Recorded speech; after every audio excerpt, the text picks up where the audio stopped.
ஒரு ஊரில் ஒரு ராஜா இருந்தார். அவர் ஒரு பூனை வளர்த்தார்.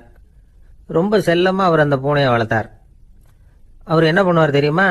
இரவு நேரத்தில் அந்த பூனையோட தலையில் ஒரு விளக்க வச்சிருவார். அந்த பூனை ரொம்ப ஜாக்கிரதையாக அந்த விளக்கு கீழே விழுந்துடாமல் பார்த்துக்கும்.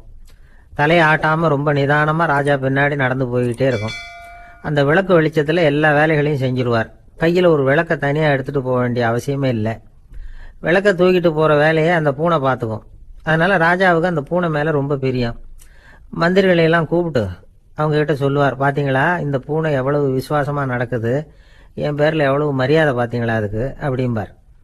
இதை கேட்டுவிட்டு அங்கேருந்து அமைச்சர்களில் ஒருத்தர் சொன்னார், மன்னா நீங்கள் சொல்கிறது சரிதான், இருந்தாலும் இந்த பூனையோட விசுவாசத்தை நாம் கொஞ்சம் சோதித்து பார்க்க வேண்டியிருக்கு அப்படின்னாராம். சரி, உங்கள் ஆசையை ஏன் கெடுக்கணும், நல்லா சோதிச்சு பாருங்க அப்படின்னு சொல்லிவிட்டார் ராஜா. உடனே அந்த அமைச்சர் என்ன பண்ணார் தெரியுமா? எங்கேயோ புறப்பட்டு போனார். ஒரு 5-6 எலிகளை பிடிச்சிட்டு வந்தார். அரண்மனையில் ராஜா ஏதோ வேலை பார்த்துக்கிட்டு இருக்கிறாரு. பக்கத்தில் அந்த பூனை ரொம்ப பணிவாக நின்றுக்கிட்டு இருக்குது. அது தலையில் விளக்கு எரிஞ்சிக்கிட்டு இருக்கு. அமைச்சர் தான் பிடிச்சிட்டு வந்த எலிகளை அந்த பூனை பார்வையில் படுறது மாதிரி எதிரில் விட்டார். அந்த எலிகள்லாம் அங்கேயும் இங்கேயும் ஓட ஆரம்பிச்சிது. அதை பார்த்தது பூனை, அவ்வளவுதான். தலையில் இருக்கிற விளக்கை பற்றியும் கவலைப்படலை, ராஜாவை பற்றியும் கவலைப்படலை. ஒரே பாய்ச்சலாக பாஞ்சு எலிகளை துரத்த ஆரம்பிச்சுட்டுது. தலையில் இருந்த விளக்கு எங்கேயோ போய் விழுந்தது, அணைஞ்சு போச்சு. இருட்டில் ராஜா தடுமாற ஆரம்பிச்சுட்டார். இந்த சமயத்தில் அந்த அமைச்சர் மறுபடியும் விளக்கை ஏற்றினார். வெளிச்சம் வந்தது. அதுக்கப்புறம் அந்த அமைச்சர் பேசினார், அரசே, பூனையோட விசுவாசத்தை பார்த்தீங்களா? எலி அது கண்ணில் படுற வரைக்கும் தான் விசுவாசமாக இருந்தது. அது மாதிரி எலியை பார்த்ததும் எல்லாத்தையும் விட்டுட்டு அதை துரத்த ஆரம்பிச்சுட்டு பார்த்தீங்களா? தான் அந்த பூனையை பற்றி நினச்சது தப்புங்கிறது அதுக்கப்புறம் தான் அந்த ராஜாவுக்கு புரிஞ்சுதான். சரி, இப்போ எதுக்கு இந்த கதையெல்லாம் அப்படிங்கிறீங்களா? இந்த பூனை மாதிரி தான் நம்ம மனசும். மனசை எவ்வளவு தான் பயிற்சி கொடுத்து பக்குவமாக வச்சுருந்தாலும் பார்க்கறதுக்கு பரமசாது மாதிரி தான் இருக்கும். பார்க்க வேண்டியதை பார்த்துட்டுதுன்னா பாஞ்சிரும். இந்த பூனை மாதிரி புலன் இன்ப பொருள்கள் கிட்டாத வரைக்கும் மனம் அடங்கி இருக்கிறது மாதிரி தான் தெரியும். கொஞ்சம் வாய்ப்பு கிடைச்சாலும் அது குதிக்க ஆரம்பிச்சிடும், தப்பு பண்ண ஆரம்பிச்சிடும். பெரிய பெரிய முனிவர்கள் வாழ்க்கையில் நடந்த வீழ்ச்சி இதை தான் நிரூபிக்குது. புலன்களின் ஆற்றல் அதிகம். அதனால் மனக்கட்டுப்பாடு பயிற்சிகளில் ரொம்ப எச்சரிக்கையாக இருக்கணுங்கிறார் சுவாமி சிவானந்தர். மது பழக்கத்தையே விட்டுவிட்டேன்னு உறுதியாக இருப்பான். கடை கண்ணில் பட்டுவிட்டதுன்னா கால் அவனை கேட்காமலே இழுத்துக்கிட்டு உள்ளே போயிடும். இதுதான் மனசுங்கிறது. அதுதான் அந்த ராஜா வளர்த்த பூனை.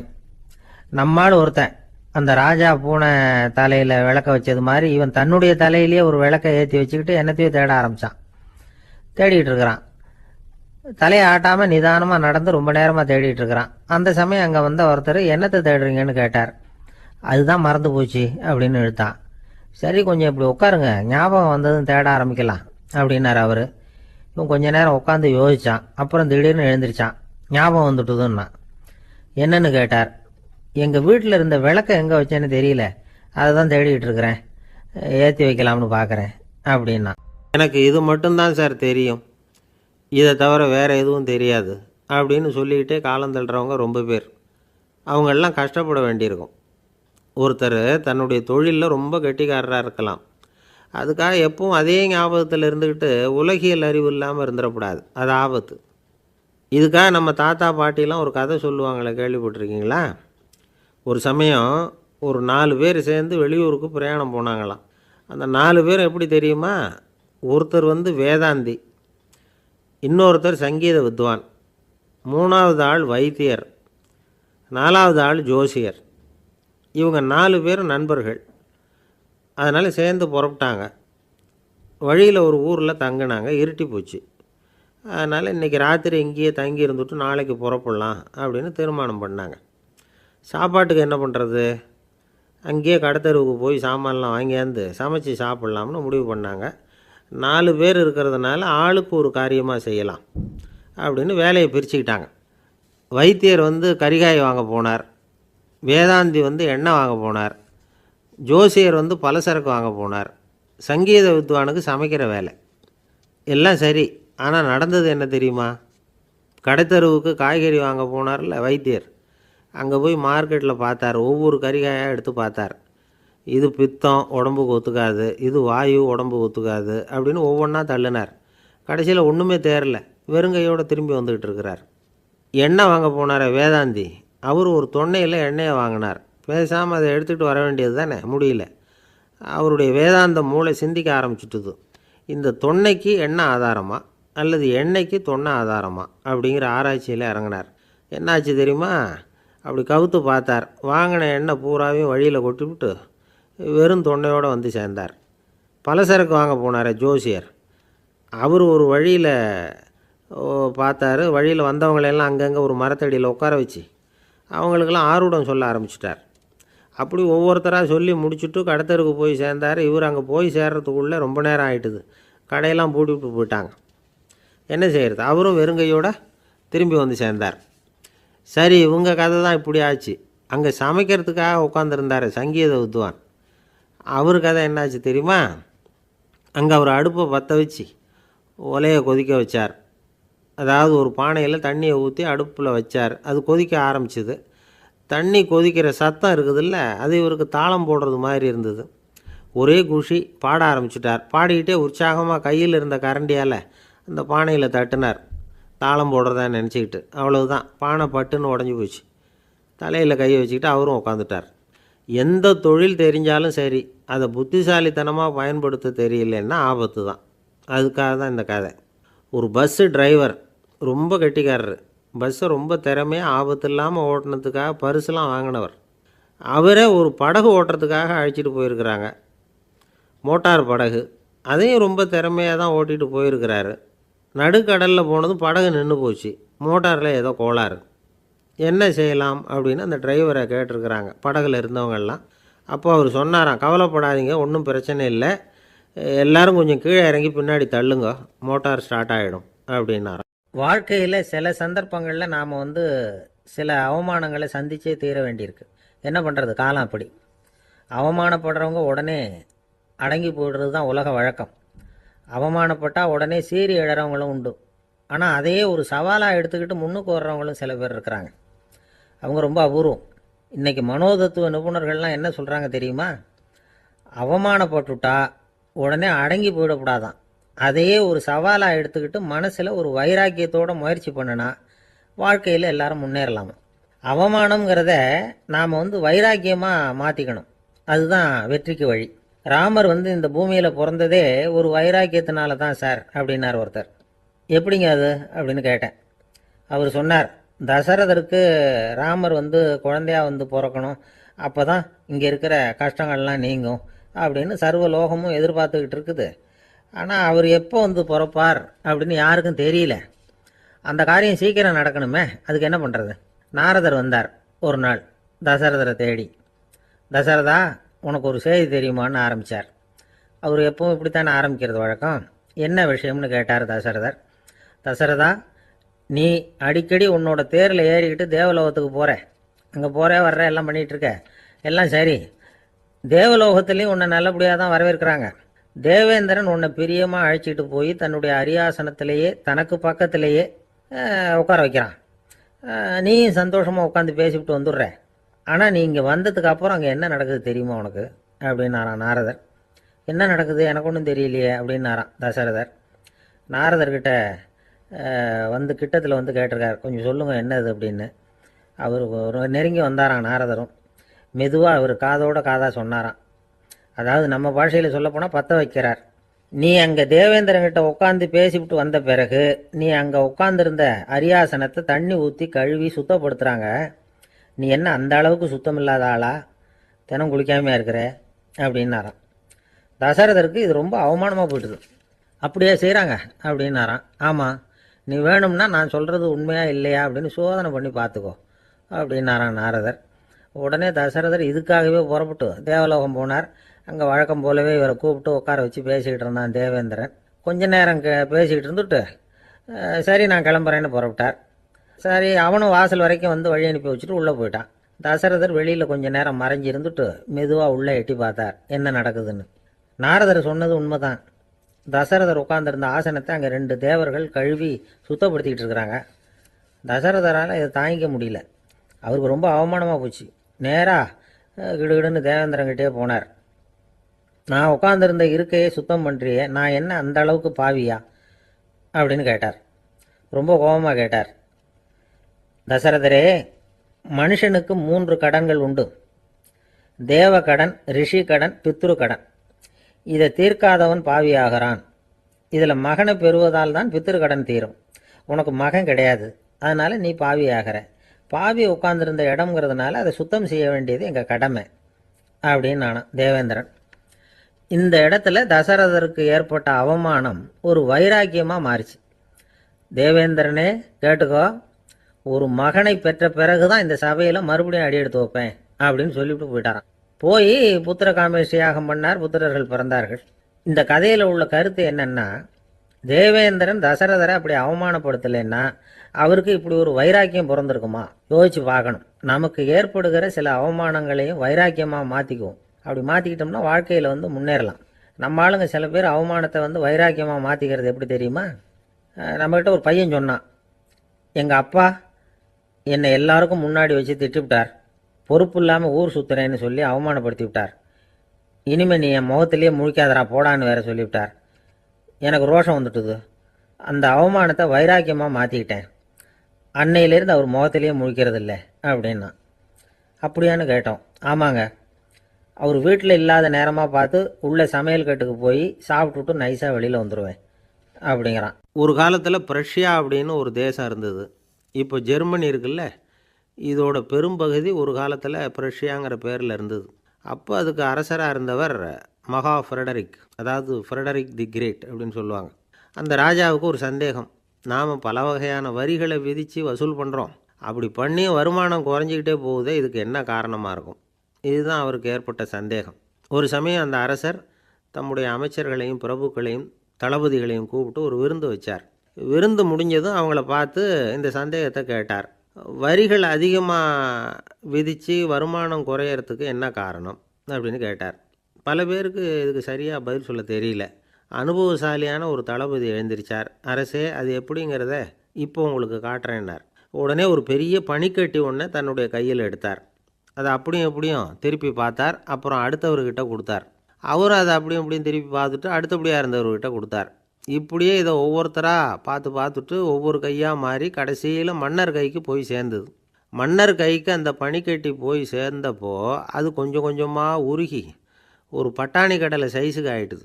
மன்னர் யோசனை பண்ணார், வரி அதிகமாக போட்டாலும் வந்து சேர்றது குறைவாக இருக்கிறதுக்கு என்ன காரணம் அப்படிங்கிறது அவருக்கு புரிஞ்சு போச்சு. காலம்தான் மாறிக்கிட்டு இருக்கே தவிர இந்த கையூட்டு வாங்குகிற பழக்கம் மாறினதாக தெரியல. இன்னொரு ராஜா இருந்தார். அவர் தன்னுடைய ராஜாங்கத்தில் லஞ்ச ஊழலே சுத்தமாக இருக்கக்கூடாது அப்படின்னு நினச்சார்.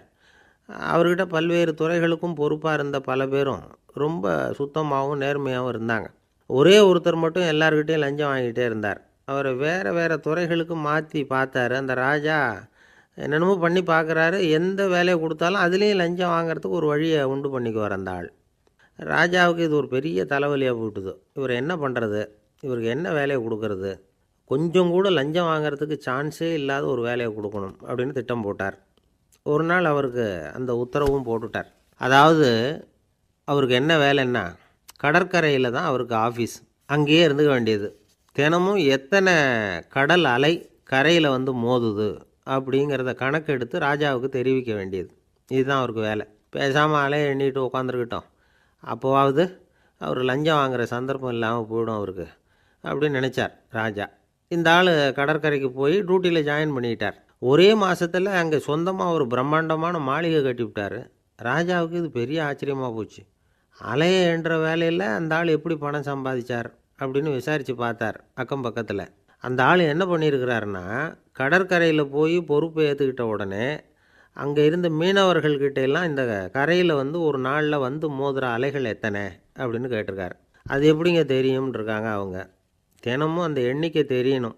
நம்ம ராஜாவுக்கு தினமும் அறிக்கை அனுப்பணும், டெய்லி ரிப்போர்ட்டு. தவறுனா நீங்கள் இந்த கடலில் போய் மீன் பிடிக்கிறதுக்கு ராஜாவோட அனுமதி கிடைக்காது அப்படின்ட்டுருக்காரு. உடனே மீனவர்களும் பயந்து போட்டாங்க. கடலுக்கு போகிறதுக்கு அனுமதி இல்லைன்னா பட்டினி கிடக்கிறது மாதிரி ஆகிடுமே. மெதுவாக அந்த ஆளுகிட்ட போனாங்க, காதோட காதாக சொன்னாங்க, ஐயா, எங்களால் கடல் அலையை எண்ண முடியாது. தினமும் எங்களால் முடிஞ்சதை உங்களுக்கு பணமாக கொடுத்துட்றோம். நீங்கள் தான் ராஜா கிட்ட சிபாரிசு பண்ணி நாங்கள் தொடர்ந்து மீன் பிடிக்கிறதுக்கு அனுமதி வாங்கி கொடுக்கணும் அப்படின்னு வேண்டிக்கிட்டாங்க. பணம் தினமும் சேர ஆரம்பிச்சுட்டுது. பதவியில் மற்ற பதவியோட இந்த பதவி எவ்வளவோ மேல் அப்படின்னு நினச்சிட்டோம் அந்த ஆள். அது மட்டும் இல்லை, தயவு பண்ணி என்னை இந்த இடத்த விட்டு மாற்றி விடாதீங்க சார் அப்படின்னு வேற கேட்க ஆரம்பிச்சிட்டானான். இமயமலை அடிவாரத்தில் ஒரு மடம், அங்கே ஒரு சன்னியாசி இருந்தார். அவர்கிட்ட ஒருத்தர் வந்தார். சுவாமி, ஆசையை உதற நினைக்கிறேன், முடியல, ஒட்டிக்கிட்டே வருது அப்படின்னாராம். இப்படி உட்கார, ஒரு கதை சொல்கிறேன் அப்படின்னு சொல்லி அவர் சொல்ல ஆரம்பித்தாராம். அவர் சொன்ன கதை என்னென்னா, ஒரு ஊரில் ஒரு ஆள் இருந்தான். அவன் பேர் குப்புசாமி. அவன்கிட்ட எப்பவும் ஒரு பழைய தொப்பி இருக்கும், விடவே மாட்டான். அதனால் அவனை எல்லோரும் தொப்பி சாமி அப்படின்னு தான் கூப்பிடுறது வழக்கம். ஒரு புது தொப்பி வாங்கிக்கப்படாதாப்பா அப்படின்னு நண்பர்கள்லாம் சொல்லி பார்த்தாங்க. பணத்துக்கு எங்கே போவேன் அப்படின்னு விட்டானான். பணம் வச்சுருக்கான், செலவு பண்ண மனசு வரல, மகா கஞ்சன். பழைய பாட்டில்கள்லாம் வாங்கி விற்றுக்கிட்டு இருந்தான். அப்படி ஒரு தடவை பழைய கண்ணாடி சாமான்களை ஏலத்தில் எடுத்தப்போ அதில் ஒரு அருமையான சென்ட்டு பாட்டில் கிடச்சிது. உடனே ஒரு ஐடியா பண்ணான். அந்த சென்ட்டை சின்ன சின்ன பாட்டில்களில் அடைச்சி ஜன்னல் ஓரமாக அடுக்கி வச்சுட்டான். அதை விற்றா நிறைய பணம் கிடைக்குமே. அதனால் இதுக்கு இடையில் ஒரு நாள் அவன் அப்படியே உட்காந்துருந்தான். அந்த நேரம் நண்பன் வந்தான். ஏண்டா, உன் பழைய தொப்பியை மாற்றப்படாதா, ஊரில் எல்லோரும் கேலி பேசுகிறாங்களே உன்னை தொப்பி சாமின்னு அப்படின்னு சொல்லி கேட்டிருக்கான். இந்த சென்ட்டு பாட்டில் விற்றதும் பணம் வரும், அதுக்கப்புறம் பார்க்கலாம் அப்படின்னு நானா இவன். சரி வா, நீச்சல் குளத்துக்கு போயிட்டு வருவோம் அப்படின்னு கூப்பிட்ருக்கான் நண்பன். 2 பேரும் போனாங்க. அதே நேரம் அந்த ஊர் நீதிபதியும் அங்கே குளிக்க வந்தாராம். அவர்கிட்ட இருந்தது விலை வசந்த ஒரு புது தொப்பி. அதை அங்கே இருந்த ஸ்டாண்டில் மாட்டிவிட்டு குளிக்க போனார். இதுக்கிடையில் குப்புசாமி குளிச்சுட்டு வந்தான். அவனுடைய பழைய தொப்பியை காணலை. அந்த புது தொப்பியை பார்த்தா இது நண்பனுடைய வேலை தான் அப்படிங்கிறதாக புரிஞ்சுக்கிட்டு அதை எடுத்து மாட்டிகிட்டு வந்துட்டான். நீதிபதி குளிச்சுட்டு வந்து பார்க்குறாரு, தொப்பியை காணும். போலீஸில் புகார் கொடுத்தார். அவங்க தேடினாங்க. ஒரு மூலையில் பழைய தொப்பி கிடச்சிது. அடடா, இது நம்ம குப்புசாமியோட தொப்பி இல்லையா அப்படின்னு நானா ஒருத்தன். உடனே அவன் வீட்டுக்கு தேடிட்டு போயிருக்காங்க. அங்கே போய் பார்த்தா புது தொப்பி அங்கே இருக்குது. உடனே அவனுக்கு 1000 ரூபா அபராதம் போட்டாங்களாம். அவன் பணத்தை கட்டிவிட்டு ரொம்ப எரிச்சலோடு வீட்டுக்கு வந்தான். பழைய தொப்பி கண்ணில் பட்டுது. மறுபடியும், உன்னால் தானே எனக்கு 1000 ரூபா நஷ்டம் அப்படின்னு சொல்லி அதை எடுத்துக்கிட்டு அப்படி போயிருக்கான். அந்த ஊர் குளத்தில் வீசி எரிஞ்சிட்டு வந்துட்டான். அது மீன் பிடிக்கிற ஒருத்தன் கையில் சிக்கிச்சு. அவன் வர்ற வழியில் அதை எடுத்து வேகமாக வீசி எறிஞ்சான். அது நேராக குப்புசாமி வீட்டு ஜன்னல் வழியாக உள்ளே இந்த சென்ட்டு பாட்டில்கள் மேலே விழுந்து எல்லாம் உடஞ்சி நொறுங்கி போச்சு. குப்புசாமி பார்த்தான். தோட்டத்தில் ஆழமாக ஒரு குழியை வெட்டினான். அந்த தொப்பியை போட்டான், மூடிவிட்டான். இதை அடுத்த வீட்டுக்காரன் பார்த்தான். ஏதோ புதையல் தான் வச்சுருக்கான் போல இருக்குன்னு நினச்சான். போலீஸில் போய் புகார் கொடுத்துட்டான். மறுபடியும் போலீஸ் குழியை தோண்டினாங்க. பழைய தொப்பி மறுபடியும் வெளியில் வந்தது. எல்லோரும் சிரிக்கிறாங்க. அன்னைக்கு ராத்திரியே அந்த தொப்பியை எடுத்துக்கிட்டு நேராக புறப்பட்டான். ஒரு கல்லில் அதை சேர்த்து கட்டி குடிநீர் தொட்டி இருக்கும்ல, அதில் போட்டுட்டு வந்துட்டான். இனிமேல் என்ன பண்ணும் பார்ப்போன்னு. ஒரு நாள் திடீர்னு குழாயெல்லாம் அடைப்பட்டு போச்சு. மாநகராட்சி அலுவலர்கள் என்னன்னு பார்த்தா அந்த பழைய தொப்பி குழாயை அடைச்சிக்கிட்டு இருக்குது. இது குப்புசாமியோட தொப்பிங்கிறது தான் எல்லாருக்கும் தெரியுமே. உடனே குடிநீரை பாழாக்கணத்துக்காக குப்புசாமிக்கு கோர்ட்டு 2500 ரூபா அபராதம் போட்டுவிட்டுது. அதையும் கட்டிவிட்டு வெளில வந்தான். கடைசியாக முடிவு பண்ணான். ஒரு நெருப்பு குச்சியை கிழிச்சான். தொப்பியை கொளுத்தினான். எரிஞ்சுது. எடுத்து வெளில எரிஞ்சான். கொஞ்ச நேரத்தில் தீ அணைப்பு படம் வந்துட்டுது. ஆமாம், இவன் எடுத்து எரிஞ்சது வெளியில் விழுந்து வீட்டு கூரையே பற்றிக்கிட்டு எரிய ஆரம்பிச்சுட்டுது. அவனோட பணத்தாசையும் அதோடு சேர்ந்து எரிஞ்சு போச்சான். இப்படி ஒரு கதை. இந்த கதையை சொல்லி முடித்தார் அந்த இமயமலை அடிவாரத்தில் இருந்த சன்னியாசி. இப்போ அந்த குப்புசாமி எங்கே இருக்கிறான்னு கேட்டார் எதிரில் இருந்தவர். இதோ உன் எதிரிலே இருக்கிறான், நான் தான் அந்த குப்புசாமி அப்படின்னாரான் அந்த சன்னியாசி. அந்த குப்புசாமிகிட்ட இருந்தது மாதிரி ஒரு பழைய தொப்பி நம்ம ஒவ்வொருத்தர்கிட்டையும் உண்டு. அதை எப்படி தொலைக்கிறதுன்னு தெரியாமல் தடுமாறிக்கிட்டு இருக்கிறோம். அது என்ன தொப்பிங்கிறீங்களா? அதுதான் நம்மை சூழ்ந்திருக்கிற மாயை அப்படிங்கிறார் சுவாமி சின்மயானந்தர். மெய்ஞானம் கிடைக்கிறப்போ மாயை எரிஞ்சு போகும் அப்படிங்கிறது அவருடைய கருத்து. நம்மால் ஒருத்தர் வேகமாக ஓடி வந்தார். காலில் மாட்டியிருந்த பழைய செருப்பு 2ஐயும் ஆவேசமாக தூக்கி ஒரு கிணத்துல போட்டுட்டு வெறுங்காலோடு நடந்து வந்துக்கிட்டு இருக்கிறார். ஏன் அப்படி பண்ணீங்க அப்படின்னு கேட்டோம். அந்த செருப்புக்கு சொந்தக்காரன் பின்னாடி வந்துக்கிட்டு இருக்கிறான், அதனால் அப்படி பண்ணேன் அப்படிங்கிறார் இவர். ஒரு ராஜா இருந்தார்.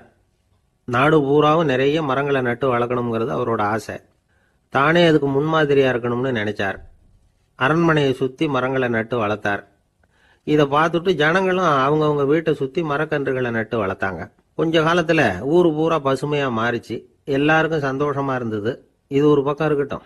இப்போ நான் சொல்ல போகிற கதை வேற. அதாவது, அந்த ராஜா ஒரு நாள் தன்னுடைய அரண்மனையை சுற்றி இருக்கிற விதவிதமான மரங்களை எல்லாம் போய் பார்த்தார். எப்படி இருக்கிறீங்க அப்படின்னு ஒவ்வொரு மரத்துக்கிட்டையும் விசாரிச்சாராம். எந்த மரமும் சந்தோஷமாக இருக்கிறதா தெரியல. அது அதுக்கும் மனசில் ஒரு குறை. முதல்ல ஆலமரத்துக்கிட்ட போனார். அது சொல்லிச்சு, மண்ணா, நான் நல்லா பெருசாக வளர்ந்துருக்கிறேன், அடர்த்தியாக இருக்கிறேன், கிளையெல்லாம் 4 பக்கமும் நல்லா படர்ந்து தான் இருக்குது, இருந்தாலும் எந்த பிரயோஜனமும் இருக்கிறதா தெரியல எனக்கு. என்னுடைய பழம்லாம் ரொம்ப சின்னதாக இருக்குது, என் கண்ணுக்கு சரியாக புறப்பட மாட்டேங்குது. நான் இருக்கிற சைஸுக்கு என்னுடைய கிளையில் இருக்கிற பழம்லாம் எவ்வளோ பெருசாக இருக்கணும், அது இத்தினூண்டு இருக்கிறது எனக்கு பெரிய அவமானமாக இருக்குது. இப்படி இங்கே நின்றுக்கிட்டு இருக்கிறதே ரொம்ப கூச்சமாக இருக்குது. ஒரு நல்ல புயல் வந்ததுன்னா பேசாமல் சாஞ்சு விடலாமான்னு பார்க்குறேன் அப்படின்னு புலம்புது ஆலமரம். சரி இருக்கட்டும்னு நினச்சிக்கிட்டு ராஜா அடுத்தபடியாக ஒரு அத்தி மரத்துக்கிட்ட போனார். அதுவும் புலம்ப ஆரம்பிச்சிட்டுது. நான் கூட பெரிய மரம் தான், இல்லை இலையெல்லாம் அழகாக தான் இருக்குது, பழம் அழகாக இருக்குது, இருந்தாலும் உள்ள விஷயம் இல்லையே, அத்தி பழத்தை புட்டு பார்த்தா அத்தனையும் சொத்த அப்படின்னு பழமொழியே உண்டாயிட்டுதே. இப்படி ஒரு கெட்ட பேரோட நான் இருக்கணுமா அப்படின்னு புலம்புது அது. சரி இது இருக்கட்டும் அப்படின்னு சொல்லி அடுத்தபடியாக வேப்ப மரத்துக்கிட்ட போனார். அது தன்னுடைய வேதனையை வெளியிட்டது. எனக்கு எவ்வளவோ மருத்துவ குணங்கள்லாம் இருக்கிறதா சொல்லிக்கிறாங்க, இருந்தாலும் என்ன பிரயோஜனம், என்னுடைய பழத்தை மனிதர்கள் யாரும் விரும்பி சாப்பிட்றது இல்லையே அப்படின்னுது. ராஜா அடுத்தாப்புல இருந்து ஒரு பனை மரத்துக்கிட்ட போனார். நான் நல்லா உயரமாக தான் வளர்ந்துருக்கிறேன், மற்ற மரங்கள்லாம் என்னை வந்து அண்ணாந்து தான் பார்க்கணும், இருந்தாலும் என்கிட்ட நிழலுக்காக யாரும் வந்து ஒதுங்கிறது இல்லையே அப்படின்னுது. என்ன இது எல்லா மரமும் இப்படி திருப்தி இல்லாமல் இருந்துகிட்டு இருக்குதே அப்படின்னு நினச்சிக்கிட்டே ராஜா அடுத்தபடியாக அங்கே இருந்த ஒரு பைன் மரத்துக்கிட்ட போனார். அழகாக உயரமாக பசுமையாக தான் இருந்தது, ஆனால் பழமோ பூவோ கிடையாது. அதை நினச்சா அது வருத்தப்பட்டுக்கிட்டு இருக்குது. ஓக் மரம் அது ஒன்று நின்றுட்டு இருந்தது. அது என்ன சொல்லிச்சுன்னா, இலையுதிர் காலத்தில் என் மேலே இருக்கிற எல்லா இலைகளும் உதிர்ந்து போடுது, முடி கொட்டின மனிதர்கள் மாதிரி மொட்டையாக நான் நிற்க வேண்டியிருக்குது, என்ன வாழ்க்கை இது அப்படின்னு சொல்லி அழுத்துக்கிட்டது. சரி புளிய மரம் என்ன சொல்லுது பார்ப்போம்னு அதுகிட்ட போனால், என்னுடைய நிழலில் யாருமே தங்க மாட்டாங்க, உடம்புக்கு சூடுன்னு ஒதுங்கி போயிடுவாங்க, அடிமரத்தை பார்த்தீங்கன்னா பட்டையெல்லாம் உறிஞ்சி பார்க்கறதுக்கே கேவலமாக இருப்பேன் அப்படின்னுது அது. முருங்கை மரம் என்ன சொல்லிச்சு தெரியுமா, என்னுடைய இலை காயெல்லாம் சாப்பிட்றவங்களுக்கு சத்து கொடுக்கறது வாசம் தான், ஆனால் என் உடம்புல சத்தே கிடையாது, கொஞ்சம் வேகமாக காற்று அடிச்சதுன்னா முறிஞ்சி விழுந்துடுறேன், என்ன வாழ்க்கை இது அப்படின்னு சொல்லி அது வருத்தப்பட்டது. ராஜா யோசனை பண்ணார், என்ன இது மரங்கள் வந்து பூமியின் வரங்கள்னு சொல்கிறோம், மழை பெய்யறதுக்கு அதுதான் காரணம், பூமி செழிப்பாக இருக்கிறதுக்கும் அதுதான் காரணம், வீடு கட்டுறதுக்கு மரம், நாற்காலி செய்ய உபயோகப்படுத்துறதுக்கும் அதுதான் உபயோகப்படுது, மனுஷனுக்கு வேண்டிய ஆகாரங்களையும் கொடுக்குது, இப்படியெல்லாம் இருந்தும் எல்லா மரமும் நிம்மதி இல்லாமல் இருந்துகிட்டு இருக்குதே அப்படின்னு நினைச்சார். அப்போ அங்கே இருந்த ஒரு மகிழ மரம் அவர் கண்ணில் பட்டுது. அந்த மரம் மட்டும் கொஞ்சம் நிம்மதியாக மகிழ்ச்சியாக இருக்கிறது மாதிரி தெரிஞ்சுது.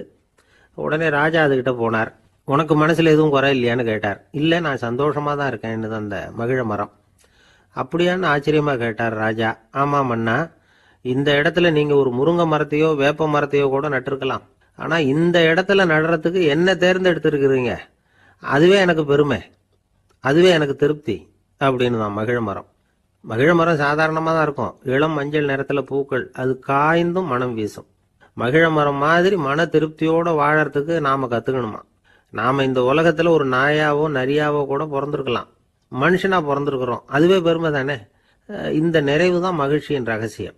ஒரு பையன் அப்பா கிட்ட போய், அப்பா நீங்கள் இந்த உலகத்தில் ஒரு மனுஷனாக பிறந்தது என்னோட அதிர்ஷ்டம் நானா. ஏண்டா அப்படி சொல்கிறேன்னு இருக்கார் அப்பா. நீங்கள் ஒரு கரடியாக பிறந்திருந்தா இந்நேரம் நானும் ஒரு கரடி குட்டியாக தானே இருந்திருப்பேன் அப்படின்னு நானா பையன். காசியில் இருக்கிற கடவுள் காசி விஸ்வநாதர், அங்கே இருக்கிற தேவி காசி விசாலாட்சி. இவங்க 2 பேரும் ஒரு நாள் பேசிக்கிட்டு இருந்தப்போ கடவுள் சொன்னார், இந்த மனிதர்களை நாம் ரொம்பவும் நம்பிக்கையோடு தான் படைச்சிருக்கிறோம், இருந்தாலும் அவங்களுக்கு தான் நம்பிக்கை இல்லை, எதுலேயும் ஒரு உண்மையான நம்பிக்கை இல்லாமல் வாழ்ந்துக்கிட்டு இருக்கிறாங்க அப்படின்னார். என்ன அப்படி சொல்கிறீங்க, அதோ பாருங்கள் எவ்வளவு பேர் காசியை தேடிட்டு வந்து கங்கையில் குளிச்சுக்கிட்டு இருக்கிறாங்க, அவங்களெலாம் நம்பிக்கை இல்லைன்னா இவ்வளவு தூரம் தேடிட்டு வந்து இங்கே குளிப்பாங்களா அப்படின்னு நாங்கள் தேவி. சரி அதை சோதித்து பார்க்கலாம் அப்படின்னு 2 பேரும் முடிவு பண்ணிக்கிட்டாங்க. உடனே ஒரு திட்டம் போட்டாங்க. அது எப்படின்னா, நாம் 2 பேருமே பக்தர்கள் மாதிரி உருவத்தை மாற்றிக்கிட்டு கங்கை கரைக்கு போக வேண்டியது. நான் வந்து கங்கையில் இறங்கி குளிக்கிறேன், கொஞ்ச நேரத்தில் சுழலில் மாட்டிக்கிட்டது மாதிரி நடிக்கிறேன், நீ உடனே கரையிலிருந்து சத்தம் போடும், என்னோடய வீட்டுக்காரரை யாராவது காப்பாற்றுங்களேன்னு சத்தம் போடும். அதோடு இன்னொன்று சொல்லு, யாராவது ஒரு புண்ணிய ஆத்மா அவர்கிட்ட போய் அவருடைய முடியை பிடிச்சி இழுக்கணும், அப்படி ஒரு சாபம் இருக்குது எங்களுக்கு. புண்ணிய ஆத்மா, அதாவது எந்த பாவமும் செய்யாத இல்லாத ஒருத்தர் தான் அவரை காப்பாற்ற முடியும் அப்படிப்பட்டவங்க யாராவது வெள்ளத்தில் குதிச்சு என்னுடைய கணவரை காப்பாற்றுங்கோ அப்படின்னு நீ சத்தம் போடு, கூச்சல் போடு, என்ன நடக்குதுன்னு பார்க்கலாம் அப்படின்னார் கடவுள். சரின்னு சொல்லி 2 பேருமா சாதாரண பக்தர்கள் மாதிரி கங்கை கரைக்கு வந்து சேர்ந்தாங்க. அவர் இறங்கி குளித்தார். திட்டம் போட்டது மாதிரியே சுழலில் மாட்டிக்கிட்டது மாதிரி கத்துனார். கரையில் இருந்த அந்த அம்மா, ஐயோ என் கணவரை காப்பாற்றுங்களேன், யாராவது காப்பாற்றுங்களேன்னு கத்துனாங்க. பல பேர் ஓடி வந்தாங்க. உடனே இவங்க, பாவம் இல்லாத புண்ணிய ஆத்மா ஒருத்தரால் தான் என்னுடைய கணவர் காப்பாற்றப்படணுங்கிறது விதி, அப்படி ஒரு சாபம் இருக்குது, அதனால் புண்ணிய ஆத்மா யாராவது அவர்கிட்ட போய் அவர் முடியை பிடிச்சி தூக்குனா அவரை காப்பாற்றி போடலாம் அப்படின்னாங்க. இவங்க இப்படி சொன்னதும் எல்லாரும் திகைச்சு போய் நின்றுட்டாங்க. ஒவ்வொருத்தருக்கும் அவங்க செஞ்ச பாவம்லாம் ஒவ்வொன்றா ஞாபகத்துக்கு வர ஆரம்பிச்சுட்டுது. சரி, இதுக்கு நாம லாயக்கு இல்லை அப்படின்னு சொல்லி ஒதுங்கி போக ஆரம்பிச்சிட்டாங்க எல்லாம். இந்த சமயத்தில் யாரோ ஒருத்தர் வேகமாக ஓடி வந்தார். ஆற்றுல குதிச்சார். அவர்கிட்ட போனார், முடியை பிடிச்சார், தூக்குனார், அவரை காப்பாற்றி கரைக்கு கொண்டுட்டு வந்துட்டார். அப்படி காப்பாற்றின அந்த ஆளை இவங்க 2 பேரும் தனியாக கூப்பிட்டுக்கிட்டு ஒரு மண்டபத்துக்கு வந்துட்டாங்க. வந்து விசாரிக்கிறாங்க. நீ யாரப்பா அப்படின்னு கேட்குறாங்க. ஏதும் தெரியாத மாதிரி. நான் இந்த ஊர் அன்ன சத்திரத்தில் வேலை செய்கிற ஒரு சமையல்காரன் அப்படிங்கிறார். நீ வந்து கங்கையில் குளிக்கிறது உண்டான்னு கேட்டிருக்காங்க. நான் இந்த ஊர்லேயே தான் இருக்கிறேன், இருந்தாலும் தினமும் கங்கையில் குளிக்கிறது இல்லை, எப்போவாவது ஒரு நாள் அங்கே குளிப்பேன் அப்படின்னார். கங்கையில் மூழ்கி எழுந்திரிச்சா பாவம்லாம் தொலையும்னு சொல்கிறாங்க. அப்படி இருக்கிறப்போ அங்கே இன்றைக்கி கங்கையில் குளிச்சுக்கிட்டு இருக்கிறவங்கெல்லாம் தங்களை வந்து புண்ணிய ஆத்மாவா நினைக்கல. கங்கையில் குளிக்காத நீ உன்னை வந்து புண்ணிய ஆத்மாவா நினச்சி என்னை காப்பாற்ற வந்திருக்கிற, அது எப்படி அப்படின்னு கேட்டார். அதுக்கு அந்த ஆள் சொல்கிறான், கங்கையில் குதித்ததுக்கு அப்புறம் தானே உங்களை காப்பாற்ற போகிறோம், அப்படி குதிக்கும் பொழுது என்னுடைய பாவம்லாம் போயிருக்கும்ல, நான் புண்ணிய ஆத்மாவாக ஆயிருப்பேனே, அதனால தான் துணிஞ்சு வந்து உங்களை காப்பாற்றினேன் அப்படின்னா.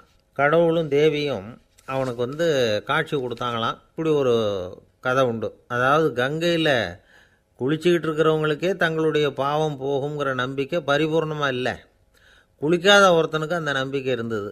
அதனால் அவனால் கடவுளை பார்க்க முடிஞ்சது. கடவுளை வந்து நாமளும் பார்க்க முடியுமா முடியாதா அப்படிங்கிற குழப்பம்லாம் நமக்கு வேண்டியதில்லை. நம்பிக்கையோடு வாழணுங்கிற உண்மையை மட்டும் இந்த கதையிலேருந்து புரிஞ்சுக்கிட்டால் போதும்.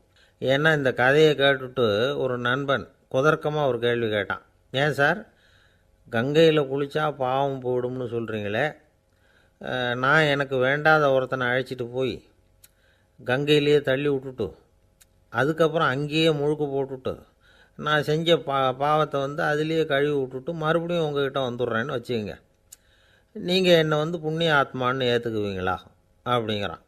ஆள் கொஞ்சம் அசந்தான் நம்மளே அங்கே அழைச்சிட்டு போனாலும் போயிடுவான். ஒரு கடைக்கு போனேன், 5 ரூபா பணத்தை எடுத்து கொடுத்தேன். ஒரு தினசரி பத்திரிகையை கேட்டேன். அவர் உடனே அங்கே அடுக்கி வச்சிருந்த பத்திரிகையில் ஒன்று எடுத்து என் கையில் கொடுத்தார், வாங்கிக்கிட்டேன். மீதி பணத்தை எடுத்தார், அதையும் என் கையில் கொடுக்கணும்ல, கொடுக்கல. எதிரில் இருந்த பலகையில் வச்சு எடுத்துக்க சொன்னார். எப்பவும் அவர் அப்படி தான் பண்ணுவார், நானும் எடுத்துக்கிட்டு வந்துடுவேன். இவர் ஏன் இப்படி பண்ணுறாருங்கிறது எனக்கு ரொம்ப நாளாக ஒரு சந்தேகம். ஒரு நாள் அவர்கிட்டயே இதை கேட்டுவிட்டேன். ஏங்க, நீங்கள் உங்கள் கடைக்கு வந்து பொருள்கள் வாங்குறவங்களுக்கு நீங்கள் பாக்கி சில்லறையை கொடுக்குறப்போ பலகையில் வச்சு விட்றீங்க, கையில் கொடுக்க மாட்டேங்கிறீங்களே, ஏன் அப்படின்னு கேட்டேன். காசை கையில் கொடுத்தா நம்மக்கிட்ட இருக்கிற லட்சுமி போயிடுவா சார் அப்படின்னார். அதாவது பணம் செலவாயிடும் அப்படின்னு அர்த்தமா. இன்னொரு நண்பர், அவர் ஒரு நாள் வழக்கத்துக்கு மாறா ரொம்ப சோகமாக உட்காந்துருக்கிறார். ஏங்க என்னாச்சு, ஏன் இப்படி கப்பலே கவிழ்ந்தது மாதிரி உட்காந்துருக்குறீங்க அப்படின்னு கேட்டேன். கப்பலே கவிழ்ந்திருந்தா கூட நான் இப்படி கவலைப்பட மாட்டேன் சார், வேற ஒன்று நடந்து போச்சுன்னார். என்னன்னு கேட்டேன். என் உச்சந்தலையில் பள்ளி ஒன்று விழுந்துட்டுதுன்னார். அதுக்காகவா இப்படி அப்படின்னு ஆச்சரியப்பட்டேன். ஆமாங்க, பள்ளி உச்சந்தலையில் விழுந்தா பலன் என்னன்னு பஞ்சாங்கத்தில் பார்த்தேன், மரணம்னு போட்டிருக்கு அப்படின்னு சொல்லிவிட்டு அவர் தொடர்ந்து கவலைப்பட ஆரம்பிச்சிட்டார். இப்படியும் ஒருத்தர், என் கூட வேலை பார்க்குற ஒருத்தர் எப்படி தெரியுமா, தினமும் வலது காலை வச்சு தான் ஆஃபீஸுக்கு உள்ளே நுழைவார். என்னைக்காவது தவறுதலாக இடது காலை வச்சு உள்ளே வந்துட்டார்னா அன்னைக்கு பூரா மனசு சங்கடப்படுவார், எந்த வேலையும் சரியாக ஓடாது. கேரம் போர்டு ஆடுற ஒருத்தர் எப்போ ஆட உட்காந்தாலும் ஸ்ட்ரைக்கரை கை தவறி கீழே விழுற மாதிரி பண்ணி அதுக்கப்புறம் அதை எடுத்துக்கிட்டு ஆட உட்காருவார். ஏன்னா எப்போ ஒரு தடவை நிஜமாவே அது வந்து கை தவறி கீழே விழுந்திருக்குது, அன்னைக்கு பிரமாதமாக ஜெயிச்சுட்டார். உடனே ஒரு முடிவுக்கு வந்துட்டார், கை தவறுனா லாபம் அப்படின்னு. அதுக்கப்புறம் அதையே பழக்கமாக்கிக்கிட்டார். பூனை குறுக்க போனால் சகனம் சரியில்லைன்னு நினைக்கிறவங்க உண்டு. ஆனால் ஒருத்தர் எப்படி தெரியுமா, அவர் வெளியில் கிளம்புற சமயம் பக்கத்து வீட்டு ரேடியோவில் மியாவ் மியாவ் பூனைக்குட்டின்னு பாட்டு சத்தம் கேட்டால் கூட போதும், சகனம் சரியில்லைன்னு பிரயாணத்தை கேன்சல் பண்ணிவிடுவார். இப்போ இவ்வளவும் எதுக்கு சொல்கிறோம்னா, அளவுக்கு மீறின சகுன நம்பிக்கைகள் இருக்கு பாருங்க, இதோட பயமும் சேர்ந்துக்கிட்டதுன்னு வச்சுக்கோங்க, இது ஒருத்தருடைய மனநிலையை பாதிச்சிடும். இது உளவியல் நிபுணர்கள் சொல்கிற கருத்து. வாழ்க்கையே தடுமாற வச்சிரும். பாதுகாப்பு இல்லாத உணர்வு, ஒரு விதமான டிப்ரெஷன் மனநிலை, இதெல்லாம் தான் இதுக்கு காரணமாக அமையலாம். சில பேர் காய்கறி நறுக்க கத்தியை கையில் எடுத்தால் கூட நேரம் சரியாக இருக்கா அப்படின்னு பார்த்துட்டு தான் வேலையை ஆரம்பிக்கிறது வழக்கம். அறிவு தான் மனசுக்கு வாத்தியாராக இருக்கணும், அப்போ தான் வாழ்க்கை நிம்மதியாக இருக்கும். அறிவு மனசு சொல்கிறபடியெல்லாம் கேட்க ஆரம்பிச்சுட்டுதுன்னா இடைஞ்சல் தான். ஒருத்தருக்கு 7ஆம் நம்பர் தான் ராசியான நம்பராம். 7ஆம் தேதி தான் எந்த காரியத்தையும் ஆரம்பிப்பாராம். 7 எழுத்து வர்றது மாதிரி பேரை மாற்றி வச்சுக்கிட்டார். 7 மணிக்கு தான் தினமும் எழுந்திருப்பார். 7ஆம் நம்பர் வீட்டில் தான் குடியிருக்கார். கல்யாணம் கூட 7ஆம் தேதி தான் பண்ணிக்கிட்டார். அவர் ஒரு நாள் குதிரை பந்தயத்துக்கு போனாராம். குதிரையோட பேரையெல்லாம் பார்த்தார். ஒரு குதிரையோட பேர் 7 எழுத்தில் அமைஞ்சிருந்தது. 7 தானே இவருக்கு அதிர்ஷ்ட நம்பர். அதனால் உடனே அது பேரில் பணத்தை கட்டினார். பந்தயம் நடந்தது. என்ன சார் ஆச்சுன்னு கேட்டாங்க. நான் பணம் கட்டின அந்த என்னோட குதிரை 7ஆவதாக சேர்ந்தது சார் அப்படின்னாராம் சோகமா. ஒரு ஊரில் ஒரு இளைஞன் இருந்தான். ஒரு நாள் அவன் ஒரு குருவை தேடிக்கிட்டு புறப்பட்டான். ஊரை விட்டு வெளியில் போனான். போகிற வழியில் ஒரு காடு. அந்த காட்டில் ஒரு மரத்தடியில் ஒரு பெரியவர் உட்காந்துருக்கிறார். அமைதியாக மௌனமாக அவர் அமர்ந்திருக்கிறார். இந்த பெரியவரை விசாரிக்கலாம், குருவை தேடி கண்டுபிடிக்கிறதுக்கு இவர் ஏதாவது ஒரு வழி சொல்லி கொடுப்பார் அப்படின்னு நினச்சிக்கிட்டு அவரை நெருங்கினான். ஐயா, எனக்கு ஒரு குரு தேவை, எங்கே கிடைப்பார், அவரை எப்படி அடையாளம் கண்டுபிடிக்கிறது, அதை பற்றி ஏதாவது விவரம் சொன்னீங்கன்னா நான் கண்டுபிடிச்சிக்குவேன் அப்படின்ட்டுருக்கான். பெரியவர் நிமிர்ந்து பார்த்தார். தம்பி, அது ரொம்ப சுலபம். அவர் வயசானவராக இருப்பார். என்னை விட சுமார் 30 வயசு அதிகமாக இருக்கும். அவர் ஒரு மரத்தடியில் தான் உட்காந்துருப்பார் அப்படின்ட்டுருக்கான். சரிங்க பெரியவரே, அது என்ன மாதிரியான மரம், எப்படி இருக்கும் அப்படின்னு கேட்டிருக்கான். பெரியவர் அந்த விவரங்களையும் சொல்லியிருக்கிறாரு. அது மட்டும் இல்லை, சந்திக்கிற நாள், நேரம், வினாடி முதற்கொண்டு எல்லா விவரங்களையும் துல்லியமாக சொன்னாராம். இவ்வளவு விவரங்களை இவரால் எப்படி சொல்ல முடியுது அப்படின்னு இவனுக்கு ஆச்சரியம். இருந்தாலும் அந்த பெரியவர் கடைசியாக ஒரு விவரம் சொன்னார். அது என்ன தெரியுமா, எப்படியும் நீ அவரை சந்திக்கிறதுக்கு ஒரு 30 வருஷம் ஆகும் அப்படின்னு சொல்லிவிட்டாராம். ரொம்ப நன்றிங்க பெரியவரே அப்படின்னு சொல்லிவிட்டு அந்த இளைஞன் புறப்பட்டுருக்கான். இப்போ அவனுக்கு குரு பற்றின விவரம் எல்லாம் கிடச்சிட்டுது, சந்திக்கிற நேரமும் தெரிஞ்சுட்டுது. ஆனால் 30 வருஷம் அவரை தேடி அலைய வேண்டியிருக்குமே. அவன் தேட ஆரம்பித்தான். காடு மலை எல்லாம் சுற்றி அலைஞ்சான். பல வருஷங்கள் தேடினான். அழுத்து போயிட்டான். கடைசியில் அவனுக்கும் வயசாகிட்டுது. கடைசியில் தன்னுடைய சொந்த ஊருக்கே திரும்பி போய்கிட்டு இருந்தான். அங்கே ஒரு மரத்தடியில் அவன் தேடிக்கிட்டு இருந்த குருநாதர் கிடைச்சார். யார் அவருன்னா, 30 வருஷத்துக்கு முன்னாடி வழி சொல்லி கொடுத்தாரில்ல அதே பெரியவர். அவருக்கு இப்போ 30 வயசு அதிகமாக இருந்தது. அதே மரம். அன்னைக்கு பெரியவர் சொன்ன அடையாளம் இப்போ பொருத்தமாக இருந்தது. இப்போ அந்த பெரியவர் சொன்னார், சரியாக சேர்ந்துட்டேன், வா, உனக்காக தான் நான் இவ்வளவு காலமும் காத்துக்கிட்டு இருந்தேன் அப்படின்னாராம். என்ன சொல்கிறீங்கன்றிருக்கான். 30 வருஷத்துக்கு முன்னாடி என்கிட்ட வந்தியே, அப்போவே என் காலம் முடிஞ்சு போயிருந்தது. அப்போவே என்ன உனக்கு அடையாளம் தெரியல, அதனால் இவ்வளவு காலம் உனக்காக காத்துட்ருக்கும்படி ஆகிட்டுது அப்படின்னாராம். ஐயா, அப்போவே நீங்கள் சொல்லியிருக்கலாமே, இதுதான் 30 வருஷம் கழித்து நீ சந்திக்க போகிற இடம், நான் தான் உன்னுடைய குரு அப்படின்னு சொல்லியிருக்கலாமே அப்படின்ட்டுருக்கான். அந்த பெரியவர் சிரிச்சுக்கிட்டே இதுக்கு பதில் சொன்னாராம். நான் எவ்வளவோ விவரமாக தான் சொன்னேன், நீ சரியாக புரிஞ்சிக்கல. காரணம், அப்போது நீ போதுமான அளவுக்கு பக்குவம் பெற்றிருக்கவில்லை. அதனால் புரியும் சக்தி இல்லாமல் போயிட்டுதப்போ 30 ஆண்டு காலம் நீ அலைஞ்சி தெரிஞ்சிருக்கிற. அது காரணமாக இப்போ உனக்கு அந்த பக்குவம் வந்துட்டுது. அதனால தான் அடையாளம் காண முடிஞ்சுது. நானே உன்னுடைய குரு அப்படின்னாராம். இதிலேருந்து என்ன தெரியுதுன்னா, ஆன்மீகத்தில் மாணவனாக சேர்றதுக்கு கூட ஒரு பக்குவத்தன்மை தேவைப்படுது. ஒரு பெரிய ஞானி, அவர்கிட்ட சீடனாக இருக்க ஒருத்தன் வந்தான். எதிரில் நின்னான். ஞானி அவனை வெகு நேரம் உற்று பார்த்தார். அப்புறம் சொன்னார், சீடனாக இருக்கிறது ரொம்ப சிரமம்னார். நான் தயாராக இருக்கிறேன்னா. அது இன்னமும் சிரமமாச்சே, இங்கே குருவாக இருக்கிறது மட்டுமே சுலபம் அப்படின்னாராம். அப்படின்னா நான் குருவாகவே ஆகிடுறேன் அப்படின்னானா. இது போலவே இந்த காலத்தில் கதை ஒன்று உண்டு. ஒரு பள்ளிக்கூடத்தில் வகுப்பு ஆசிரியர் மாணவனை திட்டிக்கிட்டு இருந்தார். டேய், நீ 100க்கு 10 மார்க்கு தான் வாங்கிக்கிட்டு இருக்க. இவ்வளவு மோசமாக நீ படித்தா கடைசியில் மாடு மேய்க்கிறது கூட லாய்க்கு இல்லாதவனா ஆகிடுவேன். அதுக்கப்புறம் என்ன செய்ய போகிறேன் அப்படின்னாராம். பையன் தலையை சொரிஞ்சிக்கிட்டே சொன்னானா, சார் அப்படின்னா ஒன்று செய்கிறேன் அப்படின்னானா. இவர் கேட்டிருக்கார், என்ன செய்ய போகிறேன்னு. வேறு என்ன சார், உங்களை மாதிரி ஒரு ஆசிரியர் ஆகிடுறேன் அப்படின்னான். துருக்மேனியாவில் அஷ்காபாத் அப்படின்னு ஒரு நகரத்தில் ஒரு புவியியல் விஞ்ஞானி இருந்தார். அவர் ஒரு நாய்க்குட்டி வளர்த்தார். ஒரு நாள் முன்னிரவு நேரம் ஒரு மேஜைக்கு முன்னாடி உட்காந்து அந்த விஞ்ஞானி ஏதோ கணக்கு போட்டுக்கிட்டு இருக்கிறார். அவருக்கு ஒரு சின்ன பெண் குழந்தை, அது தொட்டிலில் தூங்கிட்டு இருக்குது. அந்த நாய்க்குட்டியும் ஒரு மூலையில் படுத்து அது பாட்டுக்கு தூங்கிட்டு இருந்தது. ஒரே அமைதி. அந்த நேரத்தில் திடீர்னு அந்த நாய்க்குட்டி துள்ளி எழுந்திரிச்சது. நேராக குழந்தைகிட்ட ஓடிச்சு. அந்த குழந்தைய அது போட்டிருந்த ட்ரெஸ்ஸோடு சேர்த்து கவ்வி தூக்குச்சு. தூக்கிட்டு வாசல் பக்கம் ஓடிச்சு. நாய்க்குட்டி குழந்தைய கவ்வி தூக்க முடியுமாங்கிற சந்தேகம் உங்களுக்கு இல்லையா? நீங்கள் நம்ம ஊர் நாய்க்குட்டியவே பார்த்து பழக்கப்பட்டிருக்கீங்க. அதனால் நம்புறதுக்கு சிரமமாக இருக்கும். அந்த ஊர்ல எல்லாம் அது ரொம்ப ஸ்ட்ராங்காக இருக்கும். ஒரு ஏதோ கண்ணுக்குட்டி மாதிரி இருக்கும். விஞ்ஞானி அதை பார்த்துட்டார். உடனே அந்த நாய்க்கு வெறி பிடிச்சிட்டுதுன்னு முடிவு பண்ணிட்டு தன்னோட கை துப்பாக்கியை எடுத்துக்கிட்டு ஓடி வந்தார். அவர் வெளியில் நாய்க்குட்டி எங்கே அப்படின்னு பார்த்து தேடுறார். அந்த நேரத்தில் அந்த வீடு இடிஞ்சு விழுது. காரணம் பூமி அதிர்ச்சி. இப்படி பூமி அதிர்ச்சி உண்டாக போகுதுங்கிறது அந்த நாய்க்குட்டிக்கு முன்னாடியே தெரிஞ்சு போச்சு. அதுதான் குழந்தைய தூக்கிட்டு வெளியில் ஓடி வந்திருக்குது. அது மூலமாக அந்த குடும்பத்தையே காப்பாற்றி இருக்குது அந்த நாய்க்குட்டி. இந்த சம்பவம் நடக்கிறதுக்கு 3 நாளைக்கு முன்னாடியே சில பிராணிகளுக்கு இப்படி நடக்க போகுதுங்கிறது தெரிஞ்சிருக்குதான். ஆமாம், அந்த நகரத்தில் 3 நாளைக்கு முன்னாடியே பாம்பு, பல்லி இதெல்லாம் அது தங்கியிருந்த வலையை விட்டு வெளியில் ஓடி வந்துட்டுது. அதே மாதிரி அங்கே இருந்த புறாவெல்லாம் பறந்து போயிடுச்சான்.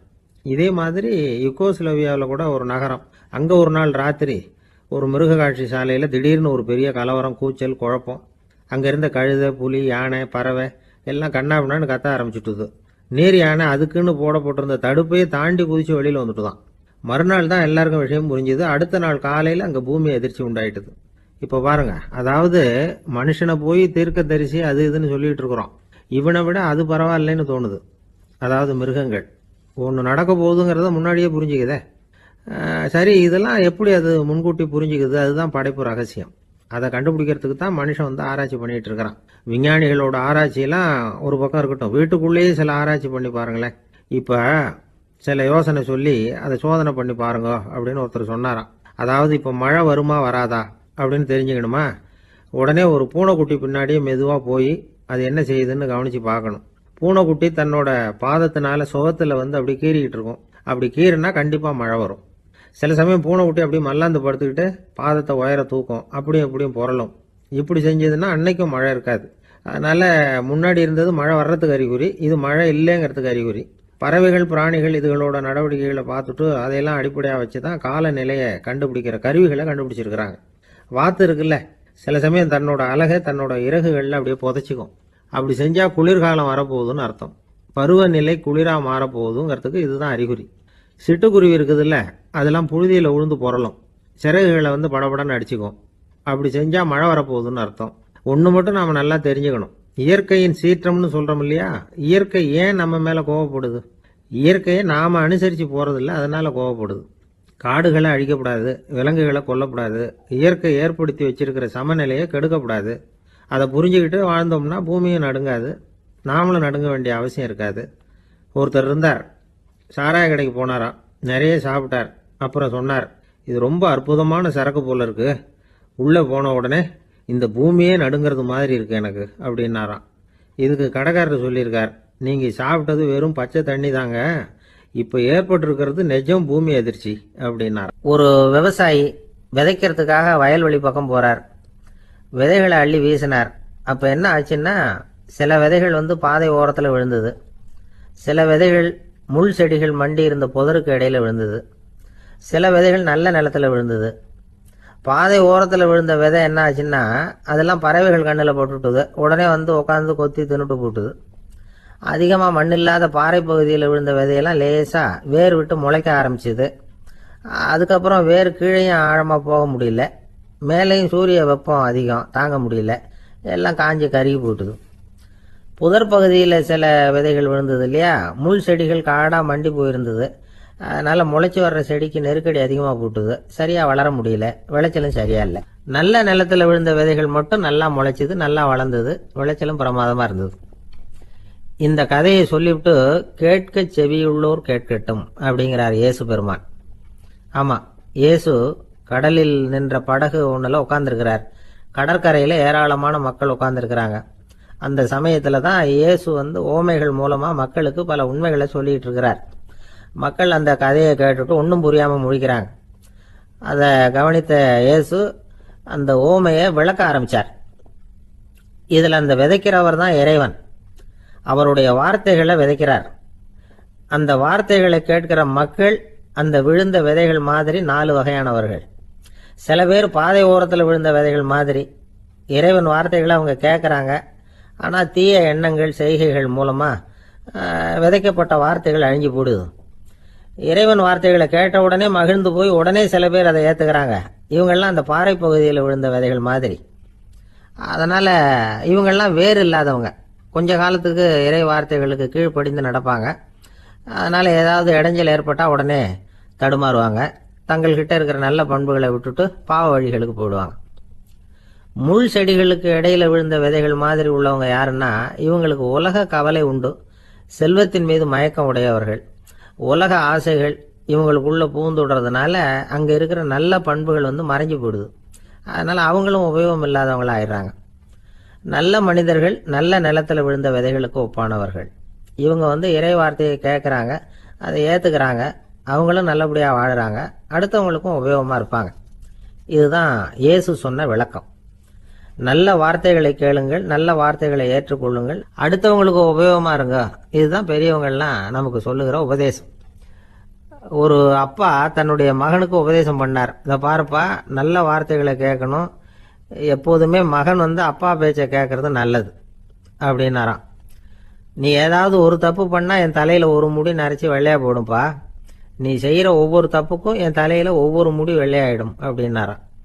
பையன் யோசிச்சான், அப்பா இப்போதான் எனக்கு புரியுது, தாத்தாவோட தலைமுடி பூராவும் வெள்ளையா இருக்கிறதுக்கு என்ன காரணம்ங்கிறது எனக்கு இப்போதான் புரியுது அப்படின்னா. ஜவஹர்லால் நேரு பிரதமராக இருந்த சமயம் அவர் ஒரு தடவை சென்னைக்கு வந்திருக்கிறார். இங்கே சில முக்கிய நிகழ்ச்சிகளில் கலந்துக்கிறதுக்காக வந்திருந்தார். ஆளுநர் மாளிகையில் ஒரு நாள் ராத்திரி தங்கி மறுநாள் புதுடெல்லி புறப்படுறதாக ஏற்பாடு. நிகழ்ச்சியிலெல்லாம் முடிச்சுக்கிட்டு ஆளுநர் மாளிகையில் தங்கி இருக்கிறார். அன்றைக்கு இரவு படிக்கிறதுக்கு ஒரு முக்கியமான புத்தகம் அவருக்கு தேவைப்பட்டது. அந்த சமயத்தில் உலக அளவில் ஒரு முக்கியமான பொருளாதாரம் சம்பந்தமான ஒரு புத்தகம் வெளியாகி இருக்கிற விஷயம் அவருக்கு தெரியும். அந்த புத்தகம் மெட்ராஸுக்கு வந்திருக்குமா, அது இங்கே கிடைக்குமா அப்படின்னு விசாரிச்சிருக்கிறார் நேருஜி. அவர் இப்படி கேட்ட உடனே அங்கே இருந்தவங்கெல்லாம் ரொம்ப பரபரப்பாக செயல்பட ஆரம்பிச்சுட்டாங்க. முக்கியமான இடங்கள்ல எல்லாம் விசாரிச்சிருக்கிறாங்க, அந்த புத்தகம் உங்ககிட்ட இருக்கான்னு. சென்னையில் உள்ள கன்னிமாரா நூல் நிலையத்துக்கு எப்படியும் அந்த புத்தகம் வந்திருக்கணும் அப்படின்னு ஒரு நம்பிக்கை. அங்கே விசாரித்தாங்க. அந்த புத்தகம் 2 நாளைக்கு முன்னாடி தான் அங்கே வந்திருக்குது அப்படிங்கிற விஷயம் தெரிஞ்சுது. உடனே எல்லாரும் அங்கே ஓடினாங்க. அவங்களுக்கு இன்னொரு சந்தேகம், புத்தகம் வந்திருக்கு சரி, அது இந்த சமயத்தில் வேற யாரும் படிக்கிறதுக்கு எடுத்துகிட்டு போயிருக்கக்கூடாதே அப்படிங்கிற சந்தேகம் இருந்தாலும் மனசுக்குள்ள ஒரு தைரியம். இப்படி ஒரு புத்தகம் வெளிவந்திருக்கிற விஷயமே நேருஜி சொல்லி தான் நமக்கே தெரியும். அதுவும் இல்லாமல் உலக பொருளாதாரம் சம்பந்தமான ஏதோ ஒரு புத்தகம் அது. அதை போய் இந்த நேரத்தில் அவ்வளவு ஆர்வமாக யார் எடுத்துகிட்டு போயிட போகிறாங்க அப்படிங்கிற தைரியம். இந்த தைரியத்தோடு அந்த நூல் நிலையத்துக்கு ஓடினாங்க. புத்தகத்தை தேடுனா அது கிடைக்கல, யாரோ எடுத்துகிட்டு போயிருக்கிறாங்க. நேருவுக்கு மட்டுமே தெரிஞ்சிருந்த அந்த புத்தகம் பற்றின விஷயம் சென்னையில் வேற ஒருத்தருக்கும் தெரிஞ்சிருக்குது. உடனே எல்லாரும் பரபரப்பா அந்த அதுக்குன்னு இருக்கிற ரிஜிஸ்டர் இருக்குல்ல, பதிவேடு, அதை புரட்டி பார்க்குறாங்க யார் எடுத்துகிட்டு போகிறாங்கன்னு தெரிஞ்சுக்கிறதுக்காக. எடுத்துகிட்டு போனவங்க அதில் கையெழுத்து போட்டிருப்பாங்கல்ல, அதை பார்த்து யாருன்னு தெரிஞ்சுக்கலாம் அப்படிங்கிறதுக்காக தான் அதை புரட்டுறாங்க. அதோ அந்த புத்தகத்தோட பேர் பக்கத்தில் அதை எடுத்துக்கிட்டு போனவங்க கையெழுத்து உத்து பார்க்குறாங்க எல்லாரும். அதில் போட்டிருக்குது பேர் CN அண்ணாதுரை அப்படின்னு எழுதியிருந்தது. அவர் தான் பேரறிஞர் அண்ணா. நேரு படிக்க விரும்பின ஒரு புத்தகத்தை அதே நேரம் படிக்க விரும்பின இன்னொரு தலைவர் இவர். படிக்கிறதுல அவருக்கு இருந்த ஆர்வத்தை நாம் தெரிஞ்சுக்கணும்னா அதுக்கு எவ்வளவோ சம்பவங்கள் இருக்குது. கடைசி காலத்தில் அவர் அடையார் மருத்துவமனையில் படுத்திருக்கிறார். அவருக்கு ஒரு முக்கியமான அறுவை சிகிச்சை செய்ய வேண்டியிருக்குது அவசரமாக. அமெரிக்காவிலேருந்து டாக்டர் மில்லர் வந்திருக்கிறார். அவர்கிட்ட கேட்குறார், டாக்டர் நாளைக்கே அறுவை சிகிச்சை செய்ய போகிறீங்களா அப்படின்னு. ஆமாங்கிறார் டாக்டர் மில்லர். நாளைக்கு மறுநாள் செஞ்சுக்கிறேனே அப்படின்னாரான் அண்ணா. ஏன் ஏதாவது நாள் பார்க்குறீங்களான்னு கேட்டிருக்கார். இல்லை, ஒரு புத்தகத்தை படிச்சுக்கிட்டு இருக்கிறேன், அதை நாளைக்குள்ளே முடிச்சிருவேன், அதுக்கப்புறம் நான் இறந்தாலும் கவலை இல்லை அப்படின்னாரான் இவர். அவர் தான் அறிஞர் அண்ணா. சங்ககால நூல்கள்லேருந்து சமீபத்தில் வந்த நூல்கள் வரைக்கும் எல்லாம் அவர் படிச்சிருக்கிறார். ஒரு திருமண விழாவில் அவர் பேசும்பொழுது சொன்ன விஷயம் இது. சங்க காலத்தில் காதலியை மணக்க விரும்புகிறவனுக்கு அவனுடைய தந்தை வீர சோதனைகள்லாம் வைப்பார். போய் புலிப்பல் கொண்டுக்கிட்டு வா, அப்போ தான் என் பொண்ணை கொடுப்பேன் அப்படின்னு சொல்லுவார். காதலன் உடனே காட்டுக்கு போவான், ஒரு புலியை கொன்று அதனுடைய பல்லை கொண்டுகிட்டு வருவான். அதை வீர பதக்கத்தில் பதிச்சு அவனுக்கு மாமனார் சூட்டுவார் கல்யாண சமயத்தில். இப்போலாம் காதலன் கிட்ட அப்படி சொல்ல முடியாது. இப்போலாம் காதலன் கிட்ட காட்டுக்கு போய் புலிப்பல் கொண்டுகிட்டு வான்னு யாராவது சொன்னால் புலி தான் மாப்பிள்ளையாக வந்து சேரும் அப்படின்னா. வாழ்க்கையில் சில சந்தர்ப்பங்களில் நாம் சில அவமானங்களை சந்திச்சே தீர வேண்டியிருக்கு. என்ன பண்ணுறது, காலம் அப்படி. அவமானப்படுறவங்க உடனே அடங்கி போய்டுறது தான் உலக வழக்கம். அவமானப்பட்டால் உடனே சீறி எழறவங்களும் உண்டு. ஆனால் அதையே ஒரு சவாலாக எடுத்துக்கிட்டு முன்னுக்கு வர்றவங்களும் சில பேர் இருக்கிறாங்க. அவங்க ரொம்ப அபூர்வம்.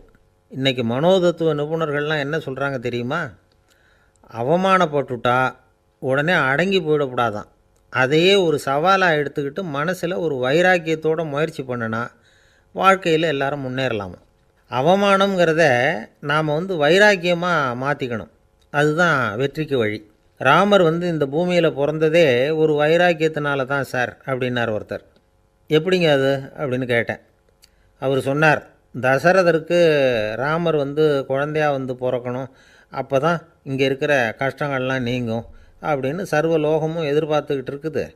ஆனால் அவர் எப்போ பிறப்பார் அப்படின்னு யாருக்கும் தெரியல.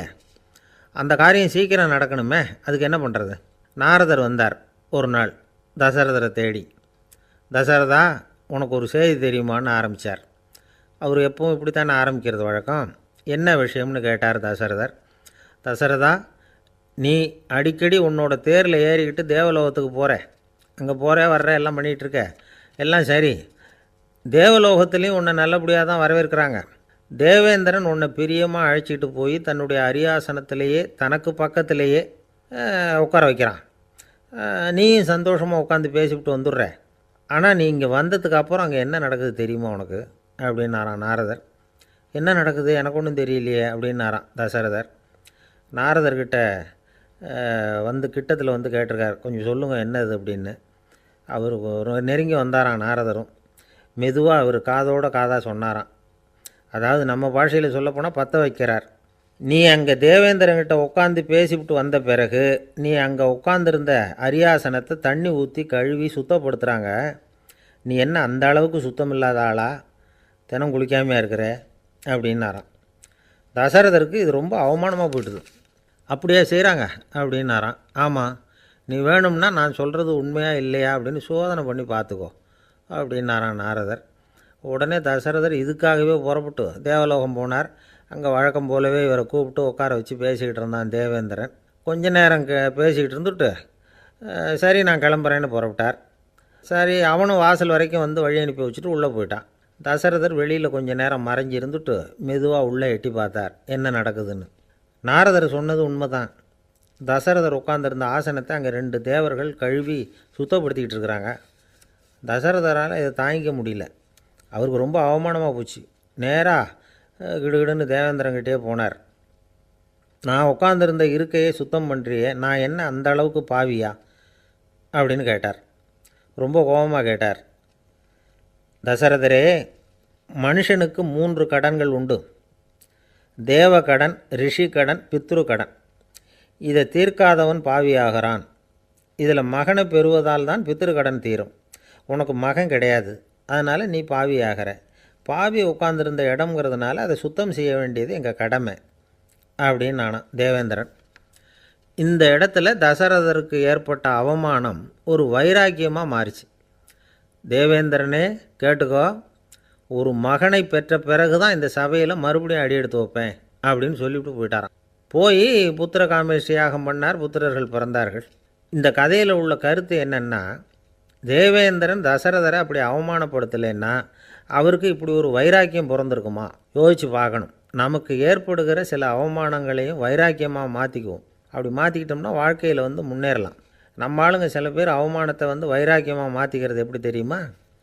நம்மக்கிட்ட ஒரு பையன் சொன்னான், எங்கள் அப்பா என்னை எல்லாருக்கும் முன்னாடி வச்சு திட்டிவிட்டார், பொறுப்பு இல்லாமல் ஊர் சுற்றுறேன்னு சொல்லி அவமானப்படுத்தி விட்டார். இனிமேல் நீ என் முகத்திலேயே முழிக்காதரா போடான்னு வேறு சொல்லிவிட்டார். எனக்கு ரோஷம் வந்துட்டுது. அந்த அவமானத்தை வைராக்கியமாக மாற்றிக்கிட்டேன். அன்னையிலேருந்து அவர் முகத்திலேயே முழிக்கிறது இல்லை அப்படின்னா. அப்படியான்னு கேட்டோம். ஆமாங்க, அவர் வீட்டில் இல்லாத நேரமாக பார்த்து உள்ளே சமையல் கட்டுக்கு போய் சாப்பிட்டுட்டு நைஸாக வெளியில் வந்துடுவேன் அப்படிங்கிறான் அவன். இந்த உலகத்தில் நாம் நல்லபடியாக இருக்கணும்னா அதுக்கு முக்கியமாக தேவைப்படுறது ரெண்டு. ஒன்று செல்வம், இன்னொன்று அறிவு. சரி, இது ரெண்டில் சிறந்தது எது அப்படின்னு ஒரு கேள்வி கேட்டால் என்ன பதில் சொல்கிறது? இதே கேள்வியை ஹஸ்ரத் அலி அவர்கள்கிட்ட கேட்டாங்களாம். அவர் ஒரு பெரிய அறிஞர். கேள்வி கேட்டவங்களும் சாதாரண ஆட்கள் இல்லை, இவங்களும் அறிஞர்கள். ஒரு நாள் ஹஸ்ரத் அலி அவர்கள்கிட்ட 10 அறிஞர்கள் வந்தாங்களாம். ஐயா, நாங்கள் 10 பேரும் உங்ககிட்ட ஒரே கேள்வியை தான் கேட்க வந்திருக்கிறோம், ஆனால் எங்கள் 10 பேருக்கும் நீங்கள் தனித்தனியாக பதில் சொல்ல முடியுமா அப்படின்னு கேட்டிருக்காங்க. அதாவது அவங்க ஒரே கேள்விக்கு இவர்கிட்ட இருந்து 10 விதமான பதில் எதிர்பார்க்குறாங்க. சரி கேளுங்க, என்ன கேள்வி அப்படின்னார் அவர். அப்போ தான் அவங்க கேட்டாங்களாம், செல்வம் அறிவு இது ரெண்டில் சிறந்தது எது? இதுதான் கேள்வி. ஹஸ்ரத் அலி என்ன பண்ணார் தெரியுமா? அவங்கள ஒவ்வொருத்தராக கூப்பிட்டார், ஒவ்வொரு விதமான பதிலை சொல்லி அனுப்புனார். முதல்ல ஒருத்தரை கூப்பிட்டார், சொன்னார், அறிவுங்கிறது தீர்க்கதரிசிகள், ஞானிகள், மகான்கள் இவங்களோட பரம்பரை சொத்து. ஆனால் செல்வங்கிறது கொடுங்கோலரின் ஆயுதம், அதனால் அறிவு தான் சிறந்தது அப்படின்னார். ரெண்டாவது ஆளை கூப்பிட்டார், உங்ககிட்ட செல்வம் இருந்தால் நீங்கள் தான் அதை காப்பாற்றணும், ஆனால் அறிவு உங்களை எப்பவும் காப்பாற்றும், ஆகவே அறிவு தான் சிறந்தது அப்படின்னார்.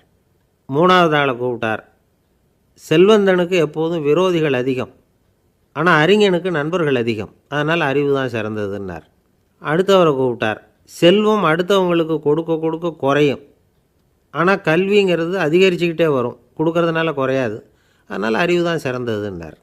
இன்னொருத்தரை கூப்பிட்டார், அறிவுள்ளவன் எப்பவும் அதை அடுத்தவங்களுக்கு வாரி வழங்கிக்கிட்டே இருப்பான், அதனால் அவங்ககிட்ட தாராளத்தன்மை இருக்கும், ஆனால் செல்வந்தன்கிட்ட கஞ்சத்தனம் தான் இருக்கும், அதனால் அறிவு தான் சிறந்ததுன்னார். ஆறாவது நபரை கூப்பிட்டார், செல்வத்தை கள்வர்கள் திருடிட்டு போக முடியும், ஆனால் அறிவை அப்படி திருடிட்டு போக முடியாது அப்படின்னார். ஏழாவது நபரை கூப்பிட்டார், செல்வம் கால ஓட்டத்தில் அழிஞ்சிரும், ஆனால் அறிவை கால ஓட்டம் ஒன்றும் பண்ண முடியாது, ஆகவே அறிவே சிறந்ததுன்னார். எட்டாவது ஆளை கூப்பிட்டு சொன்னார், செல்வத்துக்கு எப்பவும் எல்லை உண்டு, நிறை உண்டு, அளவு உண்டு, கணக்கு உண்டு, ஆனால் அறிவுக்கு அப்படிப்பட்ட எல்லை எதுவும் கிடையாது, அதனால் அதுதான் சிறந்ததுன்னார். அடுத்தவனை கூப்பிட்டார், செல்வம் உள்ளத்தில் உள்ள ஒளியை போக்கிவிடும், இருட்டை உண்டாக்கிவிடும், விரிந்த மனப்பான்மையை குறுகலாக்கிவிடும், ஆனால் அறிவு அப்படி இல்லை, இருண்ட உள்ளத்தில் ஒளியை பாய்ச்சி அதை விசாலப்படுத்துது, அதுதான் சிறந்ததுன்னார். கடைசியாக 10வது நபரை கூப்பிட்டார், செல்வம் மனசில் செருக்கை உண்டாக்குது, ஆணவத்தை ஏற்படுத்துது, அதனால் நானே கடவுள்னு நினைக்கிற அளவுக்கு மனுஷனை தாழ்த்தி விடுது, ஆனால் அறிவு பணிவையும் பண்பாட்டையும் வளர்க்குது, அதனால் அறிவு தான் சிறந்ததுன்னார். ஆக இப்படி 10 பேருக்கும் 10 விதமாக பதில் சொன்னது மூலமாக ஹஸ்ரத் அலி அவர்கள் அறிவு தான் செல்வத்தை விட சிறந்தது அப்படிங்கிறதுக்கு 10 காரணங்களை சுட்டி காட்டியிருக்கார். அந்த அறிஞர் 10 பேர் கேட்ட ஒரே கேள்விக்கு 10 பதில் சொன்னார். நமக்கு வேண்டிய ஒருத்தர் 10 பேர் கேட்ட கேள்விக்கு ஒரே பதில் சொல்லி சமாளித்தார். கேள்வி என்ன தெரியுமா? என்கிட்ட வாங்கின கடனை எப்போயா திருப்பி கொடுக்க போகிற? இதுதான் அந்த 10 பேரும் கேட்ட ஒரே கேள்வி. இந்த மாதம் 26ஆம் தேதி தந்துடுறேன் அப்படிங்கிற ஒரே பதில் சொல்லி அவ்வளவு பேரையும் இவர் அனுப்பி வச்சுட்டாராம். எல்லாரும் போனதுக்கப்புறம் இவரை தனியாக கூப்பிட்டு கேட்டிருக்கிறாங்க, அது என்ன சார் கணக்கு, 26ஆம் தேதி அன்னைக்கு என்ன அதிசயம் நடக்க போகுது அப்படின்னு கேட்டிருக்காங்க. அதிசயம் அன்னைக்கு இல்லை, அதுக்கு நாளே நடக்க போகுதுன்னாராம். விவரமாக சொல்லுங்கன்னு இருக்காங்க. வேறு ஒன்றும் இல்லைங்க, 26ஆம் தேதி தானே எல்லாரையும் வர சொல்லியிருக்கிறேன், அதுக்கு நாளே நான் புறப்பட்டு தலைமறைவாயிட போகிறேன் அப்படின்னாராம் ரொம்ப பெருமையாக.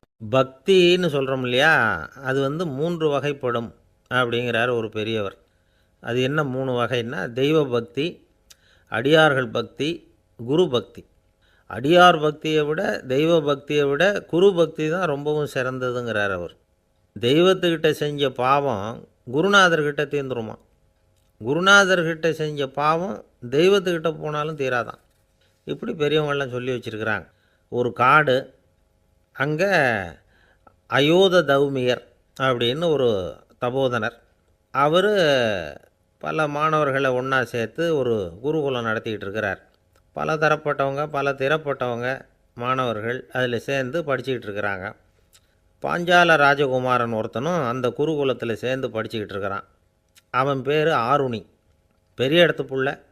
இருந்தாலும் படிப்பில் ரொம்ப கெட்டிக்காரனாக இருந்தான். அவன்தான் அங்கே முதல் மாணவன். ஒரு நாள் குருநாதர் அந்த அரசகுமாரனை கூப்பிட்டார். நம்ம குருகுலத்துக்கு சொந்தமான வயலில் தண்ணீர் பெருகி வெள்ளம் வந்து பயிரை வந்து அழிக்குதான். அதனால் நீ போய் மடையை அடைச்சிட்டு வந்துரு அப்படின்னார். அந்த அரசகுமாரன் உடனே புறப்பட்டான். குருநாதர் சொல்லிட்டார்ல, உடனே புறப்பட்டான். நான் பெரிய இடத்து பிள்ளையாச்சே, ராஜகுமாரனாச்சே, ரொம்ப செல்வாக்கூட வளர்ந்தவனாச்சே, நான் போய் வயலில் இறங்கி வேலை செய்கிறதா அப்படின்னுலாம் அவன் நினைக்கல. குருநாதர் கட்டளையை நிறைவேற்ற வேண்டியது நம்ம கடமை அப்படின்னு நினச்சான். உடனே ஒரு மண்வெட்டியை தூக்கி தோளில் வச்சுக்கிட்டு புறப்பட்டு போயிட்டான். வயலுக்கு போனான். பார்த்தான், தண்ணி கரையை உடச்சிக்கிட்டு வயலுக்குள்ளே ஏகமாக பாஞ்சிக்கிட்டு இருக்குது. இவன் மண்வெட்டியால் களிமண்ணை புல்லோடு சேர்த்து புல் பற்ற மாதிரி வெட்டி வெட்டி போட்டான். இருந்தாலும் மடையை அடைக்க முடியல. தண்ணி அதை மீறி வந்துக்கிட்டே இருக்குது. தண்ணி வந்து வேகமாக வயலுக்குள்ளே போய்கிட்டே இருக்குது. போடுற பத்தையெல்லாம் கரைஞ்சி கரைஞ்சி போயிட்டுருக்கு. இருந்தாலும் இவன் தன்னுடைய முயற்சியை கைவிடலை. வெட்டி வெட்டி போட்டுக்கிட்டே இருக்கிறான். காலையில் அங்கே போனவன் சாயந்தரம் வரைக்கும் இப்படி செஞ்சுக்கிட்டு இருக்கிறான். உடம்பும் மனசும் ரொம்பவும் சோர்ந்து போச்சு. இருந்தாலும் குருநாதர் இட்ட கட்டளையை நிறைவேற்றாமல் இருக்கிறோமேங்கிற ஒரு குறை அவனுக்கு இருக்குது. குரு கட்டளையை நிறைவேற்றாத நான் வந்து இன்னமும் இருக்கணுமா அப்படின்னு யோசனை பண்ண ஆரம்பிச்சிட்டான். என்ன செய்யலாம்னு பார்த்தான். நம்ம குருநாதர் இட்ட பணிக்காக இந்த உடம்பையே தியாகம் பண்ணலாம் அப்படின்னு முடிவு பண்ணான். தண்ணி பாயுதில் அதுக்கு குறுக்க விழுந்து அப்படியே மடையை அடைச்சிக்கிட்டு அப்படியே படுத்துட்டான். இது மற்றவங்களுக்கு தெரியாது. அன்னைக்கு ராத்திரி ஒரு விளக்கு முன்னாடி உட்காந்து குருநாதர் பிள்ளைங்களுக்கு பாடம் சொல்லி கொடுத்துக்கிட்டு இருக்கிறார். முதல் வரிசையில் இருக்கக்கூடிய ராஜகுமாரனை காணலை. நம்ம ஆருணி எங்கே போனா அப்படின்னு சொல்லி மற்ற மாணவர்களை விசாரித்தார். இப்போ அவங்க சொன்னாங்க, சுவாமி அவன் காலையில் வயலுக்கு வந்து மடையை அடைக்கிறதுக்காக போனான், நீங்கள் தான் போக சொன்னீங்க, இன்னும் திரும்பி வரல அப்படின்னு அவர் பையன். குருநாதர் உடனே ஒரு தீவெட்டி எடுத்துக்கிட்டு மாணவர்களை அழைச்சிக்கிட்டு வயலுக்கு போனார். அங்கே போய் பார்த்தா ஆளை காணும். ஆருணி ஆருணின்னு சொல்லி சத்தம் போட்டு கூப்பிட்டு பார்க்குறார். நான் இங்கே இருக்கேன் குருநாதா அப்படின்னு காலுக்கு அடியிலேருந்து ஒரு சத்தம் வருது. குனிஞ்சு பார்த்தா அவன் மடையில் படுத்துருக்குறான். என்னப்பா இதுன்னார். காலையிலேருந்து இந்த மடையை அடைச்சி பார்த்தேன் சுவாமி, முடியல, அதனால் இப்படி குறுக்க படுத்துட்டேன். என்னை தாண்டறதுக்கு பயந்து போய் தண்ணியை தேங்கி நின்றுட்டுது அப்படின்னா. அவனுடைய குரு பக்தியையும் அவனை தாண்டறதுக்கு அஞ்சு நிற்கிற தண்ணி தேக்கத்தையும் பார்த்துட்டு எல்லாரும் ரொம்ப ஆச்சரியப்பட்டு போயிட்டாங்களாம். ஆருணி எழுந்திரிச்சு வா அப்படின்னு கூப்பிட்டாரான் குருநாதர். அவன் தண்ணீரை பொழந்துக்கிட்டு எழுந்திரிச்சு வந்தானான். அதனால் அவனுக்கு வந்து உத்தாலகன் அப்படின்னு ஒரு பேர். உத்தாலகன்னா தண்ணீரை பிளந்தவன் அர்த்தம். அந்த உத்தாலகன் மாதிரி இந்த காலத்து மாணவர்களுக்கும் குரு பக்தி வேணும் அப்படின்னு சொன்னோம் ஒரு பள்ளிக்கூடத்தில். உடனே நிறைய மாணவர்கள் எழுந்திரிச்சு நின்னாங்க. சார், நீங்கள் எங்களை வந்து இன்னமும் சரியாக புரிஞ்சுக்கலன்னு நினைக்கிறோம். அன்னைக்காவது ஒருத்தன் அப்படி இருந்தான், இன்றைக்கி ஏகப்பட்ட உத்தாலகர்கள் இருக்கிறோம். எங்கள் வாத்தியார் கட்டளை இட்டால் இப்போவே அது மாதிரி வயலுக்கு போய் மடையில் குறுக்கப்படுத்துக்கிறதுக்கு இந்த வகுப்பில் உள்ள அத்தனை பேரும் தயாராக இருக்கிறோம் அப்படின்னாங்க. அப்படியா அப்படின்னு சொல்லி கேட்டோம் ரொம்ப சந்தோஷமாக. ஒருத்தன் ரொம்ப அடக்கமாக எழுந்திரிச்சான். அப்புறம் சொன்னான், ஆமாம் சார், வகுப்பில் வந்து இவர் நடத்துகிற பாடத்தை கேட்டுக்கிட்டு இருக்கிறத விட பேசாமல் போய் மடையில் படுத்துடுறது ஒன்றும் கஷ்டமான காரியமாக இருக்காது, அதனால தான் எல்லோரும் அங்கே போகிறேன்னு சொல்கிறோம் அப்படிங்கிறான். ஒரு கடைக்கு போனேன், 5 ரூபா பணத்தை எடுத்து கொடுத்தேன். ஒரு தினசரி பத்திரிகையை கேட்டேன். அவர் உடனே அங்கே அடுக்கி வச்சுருந்த பத்திரிகையில் ஒன்று எடுத்து என் கையில் கொடுத்தார், வாங்கிக்கிட்டேன். மீதி பணத்தை எடுத்தார், அதையும் என் கையில் கொடுக்கணும்ல, கொடுக்கல. எதிரில் இருந்த பலகையில் வச்சு எடுத்துக்க சொன்னார். எப்பவும் அவர் அப்படி தான் பண்ணுவார். நானும் எடுத்துக்கிட்டு வந்துடுவேன். இவர் ஏன் இப்படி பண்ணுறாருங்கிறது எனக்கு ரொம்ப நாளாக ஒரு சந்தேகம். ஒரு நாள் அவர்கிட்டயே இதை கேட்டுவிட்டேன். ஏங்க, நீங்கள் உங்கள் கடைக்கு வந்து பொருள்கள் வாங்குறவங்களுக்கு நீங்கள் பாக்கி சில்லறையை கொடுக்குறப்போ பலகையில் வச்சு விட்றீங்க, கையில் கொடுக்க மாட்டேங்கிறீங்களே, ஏன் அப்படின்னு கேட்டேன். காசை கையில் கொடுத்தா நம்மக்கிட்ட இருக்கிற லட்சுமி போயிடுவா சார் அப்படின்னார். அதாவது பணம் செலவாயிடும் அப்படின்னு அர்த்தமா. இன்னொரு நண்பர், அவர் ஒரு நாள் வழக்கத்துக்கு மாறாக ரொம்ப சோகமாக உட்காந்துருக்கிறார். ஏங்க என்னாச்சு, ஏன் இப்படி கப்பலே கவிழ்ந்தது மாதிரி உட்காந்துருக்குறீங்க அப்படின்னு கேட்டேன். கப்பலே கவிழ்ந்திருந்தா கூட நான் இப்படி கவலைப்பட மாட்டேன் சார், வேறு ஒன்று நடந்து போச்சுன்னார். என்னன்னு கேட்டேன். என் உச்சந்தலையில் பல்லி ஒன்று விழுந்துட்டுதுன்னார். அதுக்காகவா இப்படி அப்படின்னு ஆச்சரியப்பட்டேன். ஆமாங்க, பல்லி உச்சந்தலையில் விழுந்தால் பலன் என்னன்னு பஞ்சாங்கத்தில் பார்த்தேன், மரணம்னு போட்டிருக்கு அப்படின்னு சொல்லிவிட்டு அவர் தொடர்ந்து கவலைப்பட ஆரம்பிச்சிட்டார். இப்படியும் ஒருத்தர், என் கூட வேலை பார்க்குற ஒருத்தர் எப்படி தெரியுமா, தினமும் வலது காலை வச்சு தான் ஆஃபீஸுக்கு உள்ளே நுழைவார். என்னைக்காவது தவறுதலாக இடது காலை வச்சு உள்ளே வந்துட்டார்னா அன்னைக்கு பூரா மனசு சங்கடப்படுவார். எந்த வேலையும் சரியாக ஓடாது. கேரம் போர்டு ஆடுற ஒருத்தர் எப்போ ஆட உட்காந்தாலும் ஸ்ட்ரைக்கரை கை தவறி கீழே விழுற மாதிரி பண்ணி அதுக்கப்புறம் அதை எடுத்துக்கிட்டு ஆட உட்காருவார். ஏன்னா எப்போவோ ஒரு தடவை நிஜமாகவே அது கை தவறி கீழே விழுந்திருக்குது. அன்னைக்கு பிரமாதமாக ஜெயிச்சுட்டார். உடனே ஒரு முடிவுக்கு வந்துட்டார், கை தவறுனா லாபம் அப்படின்னு. அதுக்கப்புறம் அதையே பழக்கமாக்கிக்கிட்டார். பூனை குறுக்க போனால் சகனம் சரியில்லைன்னு நினைக்கிறவங்க உண்டு. ஆனால் ஒருத்தர் எப்படி தெரியுமா, அவர் வெளியில் கிளம்புற சமயம் பக்கத்து வீட்டு ரேடியோவில் மியாவ் மியாவ் பூனைக்குட்டின்னு பாட்டு சத்தம் கேட்டால் கூட போதும், சகனம் சரியில்லைன்னு பிரயாணத்தை கேன்சல் பண்ணிவிடுவார். இப்போ இவ்வளவும் எதுக்கு சொல்கிறோம்னா, அளவுக்கு மீறின சகுன நம்பிக்கைகள் இருக்குது பாருங்கள், இதோட பயமும் சேர்ந்துக்கிட்டதுன்னு வச்சுக்கோங்க, இது ஒருத்தருடைய மனநிலையை பாதிச்சிடும். இது உளவியல் நிபுணர்கள் சொல்கிற கருத்து. வாழ்க்கையே தடுமாற வச்சிரும். பாதுகாப்பு இல்லாத உணர்வு, ஒரு விதமான டிப்ரெஷன் மனநிலை, இதெல்லாம் தான் இதுக்கு காரணமாக அமையலாம். சில பேர் காய்கறி நறுக்க கத்தியை கையில் எடுத்தால் கூட நேரம் சரியாக இருக்கா அப்படின்னு பார்த்துட்டு தான் வேலையை ஆரம்பிக்கிறது வழக்கம். அறிவு தான் மனசுக்கு வாத்தியாராக இருக்கணும். அப்போ தான் வாழ்க்கை நிம்மதியாக இருக்கும். அறிவு மனசு சொல்கிறபடியெல்லாம் கேட்க ஆரம்பிச்சுட்டுதுன்னா இடைஞ்சல் தான். ஒருத்தருக்கு 7ஆம் நம்பர் தான் ராசியான நம்பரான். 7ஆம் தேதி தான் எந்த காரியத்தையும் ஆரம்பிப்பாராம். 7 எழுத்து வர்றது மாதிரி பேரை மாற்றி வச்சுக்கிட்டார். 7 மணிக்கு தான் தினமும் எழுந்திருப்பார். 7ஆம் நம்பர் வீட்டில் தான் குடியிருக்கார். கல்யாணம் கூட 7ஆம் தேதி தான் பண்ணிக்கிட்டார். அவர் ஒரு நாள் குதிரை பந்தயத்துக்கு போனாராம். குதிரையோட பேரையெல்லாம் பார்த்தார். ஒரு குதிரையோட பேர் 7 எழுத்தில் அமைஞ்சிருந்தது. 7 தானே இவருக்கு அதிர்ஷ்ட நம்பர். அதனால் உடனே அது பேரில் பணத்தை கட்டினார். பந்தயம் நடந்தது. என்ன சார் ஆச்சுன்னு கேட்டாங்க. நான் பணம் கட்டின அந்த என்னோட குதிரை 7ஆவதாக சேர்ந்தது சார் அப்படின்னாராம் சோகமாக. துருக்மேனியாவில் அஷ்காபாத் அப்படின்னு ஒரு நகரத்தில் ஒரு புவியியல் விஞ்ஞானி இருந்தார். அவர் ஒரு நாய்க்குட்டி வளர்த்தார். ஒரு நாள் முன்னிரவு நேரம் ஒரு மேஜைக்கு முன்னாடி உட்காந்து அந்த விஞ்ஞானி ஏதோ கணக்கு போட்டுக்கிட்டு இருக்கிறார்.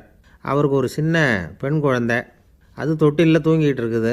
அந்த நாய்க்குட்டியும் ஒரு மூலையில் படுத்து அது பாட்டுக்கு தூங்கிட்டு இருந்தது. ஒரே அமைதி. அந்த நேரத்தில் திடீர்னு அந்த நாய்க்குட்டி துள்ளி எழுந்திரிச்சிது. நேராக குழந்தைகிட்ட ஓடிச்சு. அந்த குழந்தைய அது போட்டிருந்த ட்ரெஸ்ஸோடு சேர்த்து கவ்வி தூக்குச்சு. தூக்கிக்கிட்டு வாசல் பக்கம் ஓடிச்சு.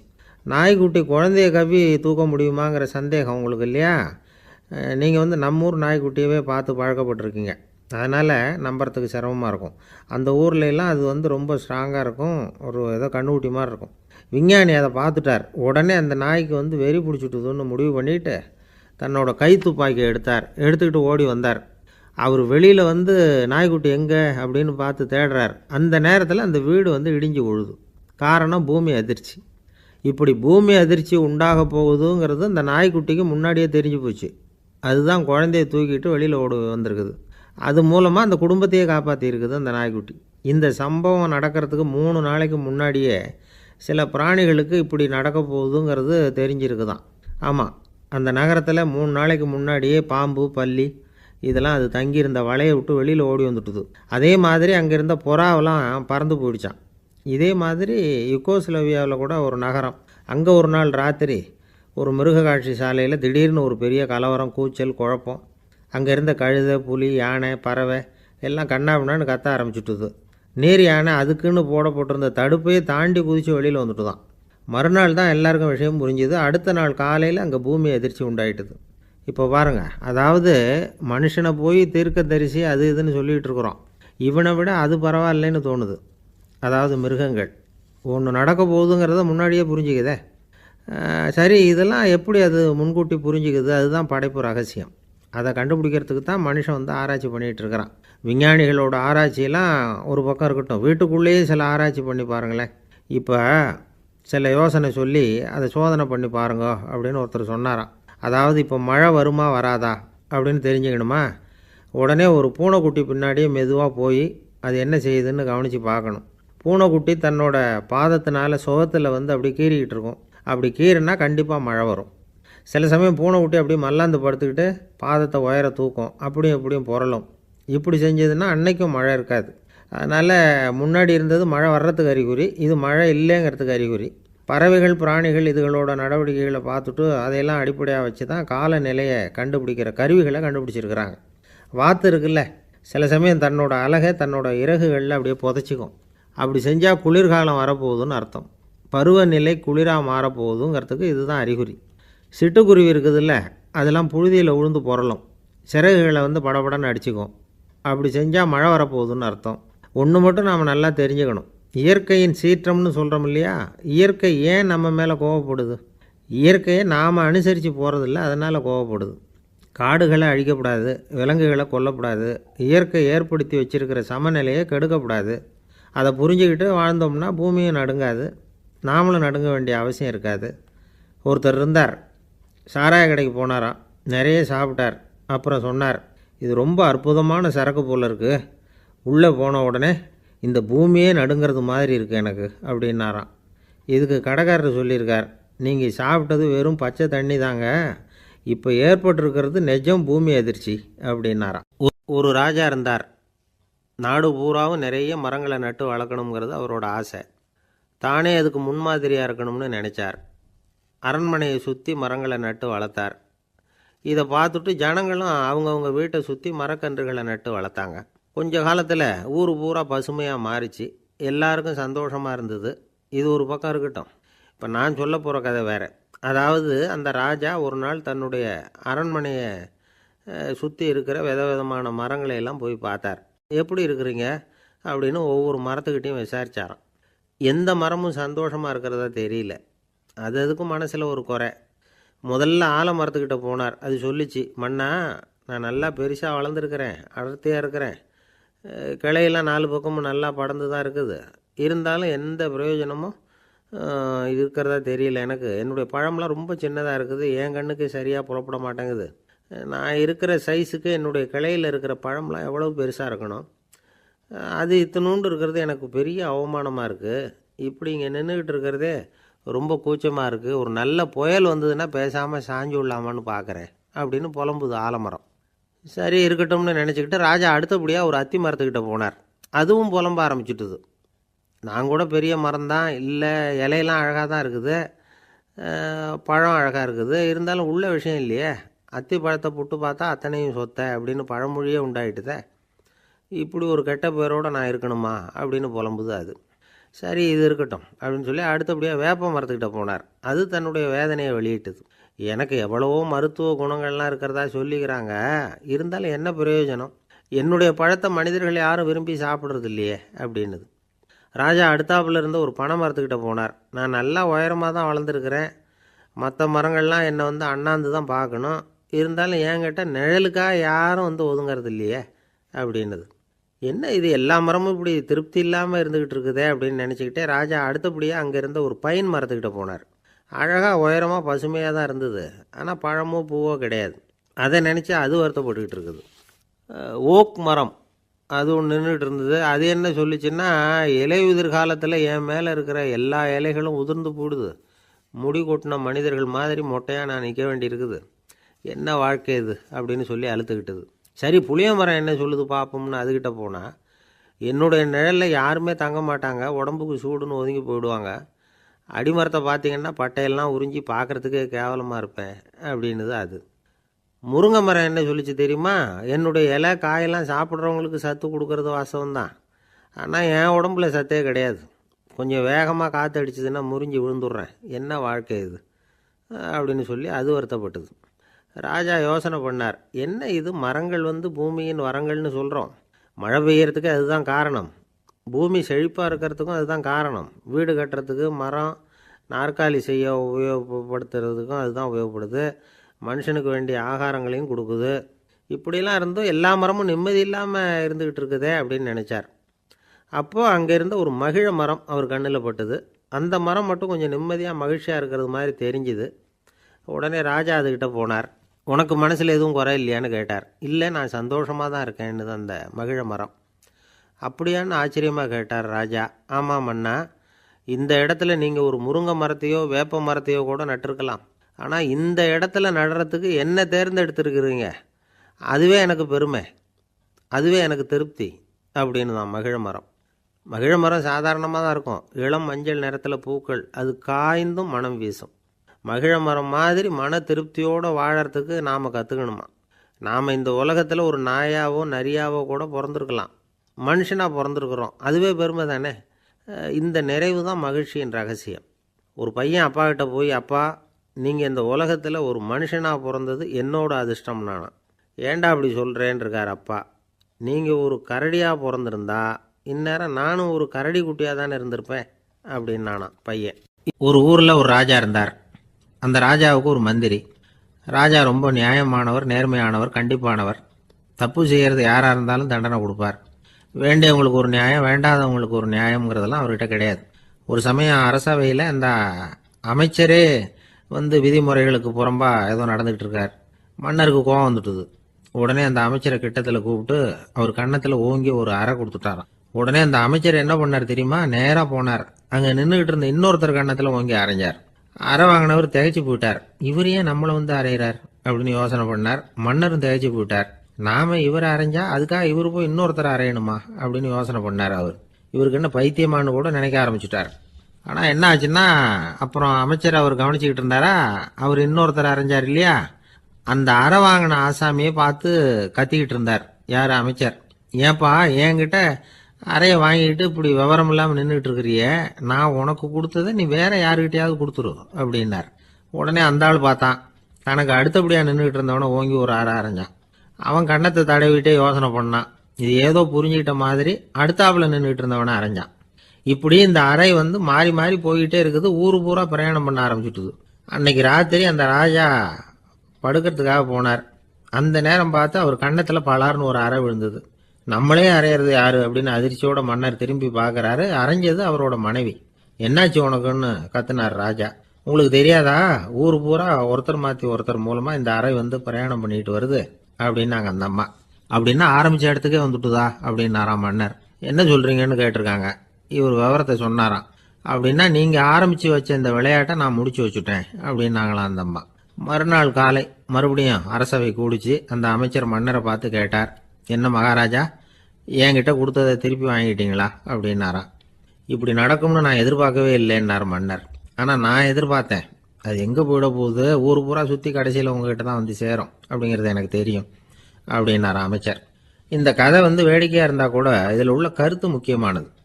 இந்த உலகத்தில் பல கருத்துக்கள் இப்படி தான் மாறி மாறி சுற்றி வந்துக்கிட்டே இருக்குது. நம்மால் ஒருத்தன் தன்னுடைய நண்பன் ஒருத்தனை கடத்தெருவில் பார்த்தான். உடனே ஓடி போய் பலார்னு ஒரு அறை கொடுத்தானான். அவன் கன்னத்தை தடவிட்டு ஏன்டா என்ன அரைஞ்சேன்னு கேட்டிருக்கான். நீ ஏன்டா என்ன முட்டாள்னு என் மனைவிட்ட போய் சொன்னேன் அப்படின்ட்டுருக்கான் அவன். உன்னை ஒரு முட்டாள்னு சொன்னதுக்காகவா நீ என்ன அரைஞ்ச அப்படின்னு கேட்டிருக்கான் இவன். டேய், நான் அதுக்காக அறையலப்பா, அது ஒரு பெரிய ரகசியம். நான் முட்டாளுங்கிறது அந்த ரகசியத்தை நீ ஏன் எங்கள் வீட்டில் போய் சொன்னேன், அதுக்காக தான் அரைஞ்சேன் அப்படின்னு நானா. ஒரு ஊரில் ஒரு ராஜா இருந்தார். அவர் ஒரு பூனை வளர்த்தார். ரொம்ப செல்லமாக அவர் அந்த பூனையை வளர்த்தார். அவர் என்ன பண்ணுவார் தெரியுமா, இரவு நேரத்தில் அந்த பூனையோட தலையில் ஒரு விளக்க வச்சுருவார். அந்த பூனை ரொம்ப ஜாக்கிரதையாக அந்த விளக்கு கீழே விழுந்துடாமல் பார்த்துக்கும். தலையை ஆட்டாமல் ரொம்ப நிதானமாக ராஜா பின்னாடி நடந்து போய்கிட்டே இருக்கும்.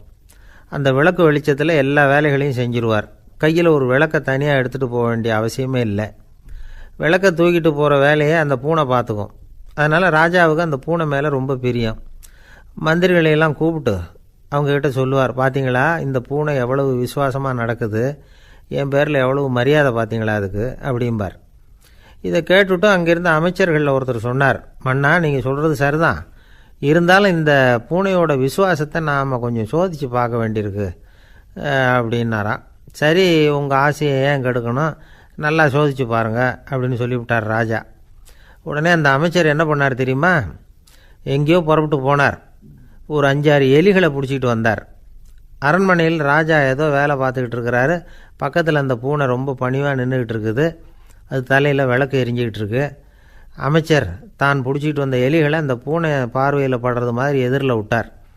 அந்த எலிகள்லாம் அங்கேயும் இங்கேயும் ஓட ஆரம்பிச்சிது. அதை பார்த்தது பூனை, அவ்வளவுதான். தலையில் இருக்கிற விளக்கை பற்றியும் கவலைப்படலை, ராஜாவை பற்றியும் கவலைப்படலை. ஒரே பாய்ச்சலாக பாஞ்சு எலிகளை துரத்த ஆரம்பிச்சுட்டுது. தலையில் இருந்த விளக்கு எங்கேயோ போய் விழுந்தது, அணைஞ்சு போச்சு.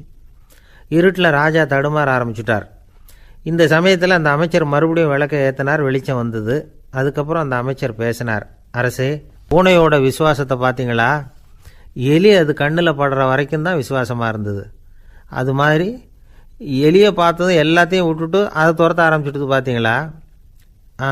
தான் அந்த பூனையை பற்றி நினச்சது தப்புங்கிறது அதுக்கப்புறம் தான் அந்த ராஜாவுக்கு புரிஞ்சுதான். சரி, இப்போ எதுக்கு இந்த கதையெல்லாம் அப்படிங்கிறீங்களா? இந்த பூனை மாதிரி தான் நம்ம மனசும். மனசை எவ்வளவு தான் பயிற்சி கொடுத்து பக்குவமாக வச்சுருந்தாலும் பார்க்குறதுக்கு பரமசாது மாதிரி தான் இருக்கும். பார்க்க வேண்டியதை பார்த்துட்டுதுன்னா பாஞ்சிரும். இந்த பூனை மாதிரி புலன் இன்ப பொருள்கள் கிட்டாத வரைக்கும் மனம் அடங்கி இருக்கிறது மாதிரி தான் தெரியும். கொஞ்சம் வாய்ப்பு கிடைச்சாலும் அது குதிக்க ஆரம்பிச்சிரும், தப்பு பண்ண ஆரம்பிச்சிரும். பெரிய பெரிய முனிவர்கள் வாழ்க்கையில் நடந்த வீழ்ச்சி இதை தான் நிரூபிக்குது. புலன்களின் ஆற்றல் அதிகம். அதனால் மனக்கட்டுப்பாடு பயிற்சிகளில் ரொம்ப எச்சரிக்கையாக இருக்கணுங்கிறார் சுவாமி சிவானந்தர். மது பழக்கத்தையே விட்டுவிட்டேன்னு உறுதியாக இருப்பான். கடை கண்ணில் பட்டுவிட்டதுன்னா கால் அவனை கேட்காமலே இழுத்துக்கிட்டு உள்ளே போயிடும். இதுதான் மனசுங்கிறது. அதுதான் அந்த ராஜா வளர்த்த பூனை. நம்மால் ஒருத்தன் அந்த ராஜா பூனை தலையில் விளக்க வச்சது மாதிரி இவன் தன்னுடைய தலையிலேயே ஒரு விளக்கை ஏற்றி வச்சுக்கிட்டு என்னத்தையோ தேட ஆரம்பித்தான். தேடிக்கிட்டு இருக்கிறான். தலையை ஆட்டாமல் நிதானமாக நடந்து ரொம்ப நேரமாக தேடிகிட்டு இருக்கிறான். அந்த சமயம் அங்கே வந்த ஒருத்தர் என்னத்தை தேடுறீங்கன்னு கேட்டார். அதுதான் மறந்து போச்சு அப்படின்னு இழுத்தான். சரி, கொஞ்சம் இப்படி உட்காருங்க, ஞாபகம் வந்ததும் தேட ஆரம்பிக்கலாம் அப்படின்னார் அவர். இவன் கொஞ்ச நேரம் உட்காந்து யோசித்தான். அப்புறம் திடீர்னு எழுந்திரிச்சான். ஞாபகம் வந்துட்டுதுன்னா. என்னன்னு கேட்டார். எங்கள் வீட்டில் இருந்த விளக்கை எங்கே வச்சேன்னு தெரியல, அதை தான் தேடிக்கிட்டு இருக்கிறேன், ஏற்றி வைக்கலாம்னு பார்க்குறேன் அப்படின்னா. ஜவஹர்லால் நேரு பிரதமராக இருந்த சமயம் அவர் ஒரு தடவை சென்னைக்கு வந்திருக்கிறார். இங்கே சில முக்கிய நிகழ்ச்சிகளில் கலந்துக்கிறதுக்காக வந்திருந்தார். ஆளுநர் மாளிகையில் ஒரு நாள் ராத்திரி தங்கி மறுநாள் புதுடெல்லி புறப்படுறதாக ஏற்பாடு. நிகழ்ச்சியிலெல்லாம் முடிச்சுக்கிட்டு ஆளுநர் மாளிகையில் தங்கியிருக்கிறார். அன்றைக்கு இரவு படிக்கிறதுக்கு ஒரு முக்கியமான புத்தகம் அவருக்கு தேவைப்பட்டது. அந்த சமயத்தில் உலக அளவில் ஒரு முக்கியமான பொருளாதாரம் சம்பந்தமான ஒரு புத்தகம் வெளியாகி இருக்கிற விஷயம் அவருக்கு தெரியும். அந்த புத்தகம் மெட்ராஸுக்கு வந்திருக்குமா, அது இங்கே கிடைக்குமா அப்படின்னு விசாரிச்சிருக்கிறார் நேருஜி. அவர் இப்படி கேட்ட உடனே அங்கே இருந்தவங்கெல்லாம் ரொம்ப பரபரப்பாக செயல்பட ஆரம்பிச்சுட்டாங்க. முக்கியமான இடங்கள்ல எல்லாம் விசாரிச்சிருக்கிறாங்க அந்த புத்தகம் உங்கள்கிட்ட இருக்கான்னு. சென்னையில் உள்ள கன்னிமாரா நூல் நிலையத்துக்கு எப்படியும் அந்த புத்தகம் வந்திருக்கணும் அப்படின்னு ஒரு நம்பிக்கை. அங்கே விசாரித்தாங்க. அந்த புத்தகம் 2 நாளைக்கு முன்னாடி தான் அங்கே வந்திருக்குது அப்படிங்கிற விஷயம் தெரிஞ்சுது. உடனே எல்லோரும் அங்கே ஓடினாங்க.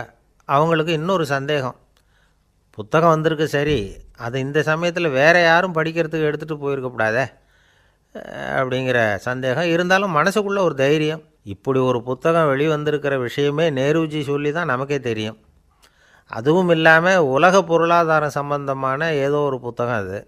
அதை போய் இந்த நேரத்தில் அவ்வளவு ஆர்வமாக யார் எடுத்துகிட்டு போயிட போகிறாங்க அப்படிங்கிற தைரியம். இந்த தைரியத்தோடு அந்த நூல் நிலையத்துக்கு ஓடினாங்க. புத்தகத்தை தேடினா அது கிடைக்கல. யாரோ எடுத்துகிட்டு போயிருக்கிறாங்க.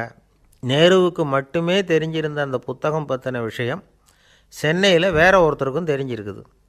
உடனே எல்லாரும் பரபரப்பாக அந்த அதுக்குன்னு இருக்கிற ரிஜிஸ்டர் இருக்குல்ல, பதிவேடு, அதை புரட்டி பார்க்குறாங்க யார் எடுத்துகிட்டு போகிறாங்கன்னு தெரிஞ்சுக்கிறதுக்காக. எடுத்துகிட்டு போனவங்க அதில் கையெழுத்து போட்டிருப்பாங்கல்ல, அதை பார்த்து யாருன்னு தெரிஞ்சுக்கலாம் அப்படிங்கிறதுக்காக தான் அதை புரட்டுறாங்க. அதோ அந்த புத்தகத்தோட பேர் பக்கத்தில் அதை எடுத்துக்கிட்டு போனவங்க கையெழுத்து உத்து பார்க்குறாங்க எல்லாரும்.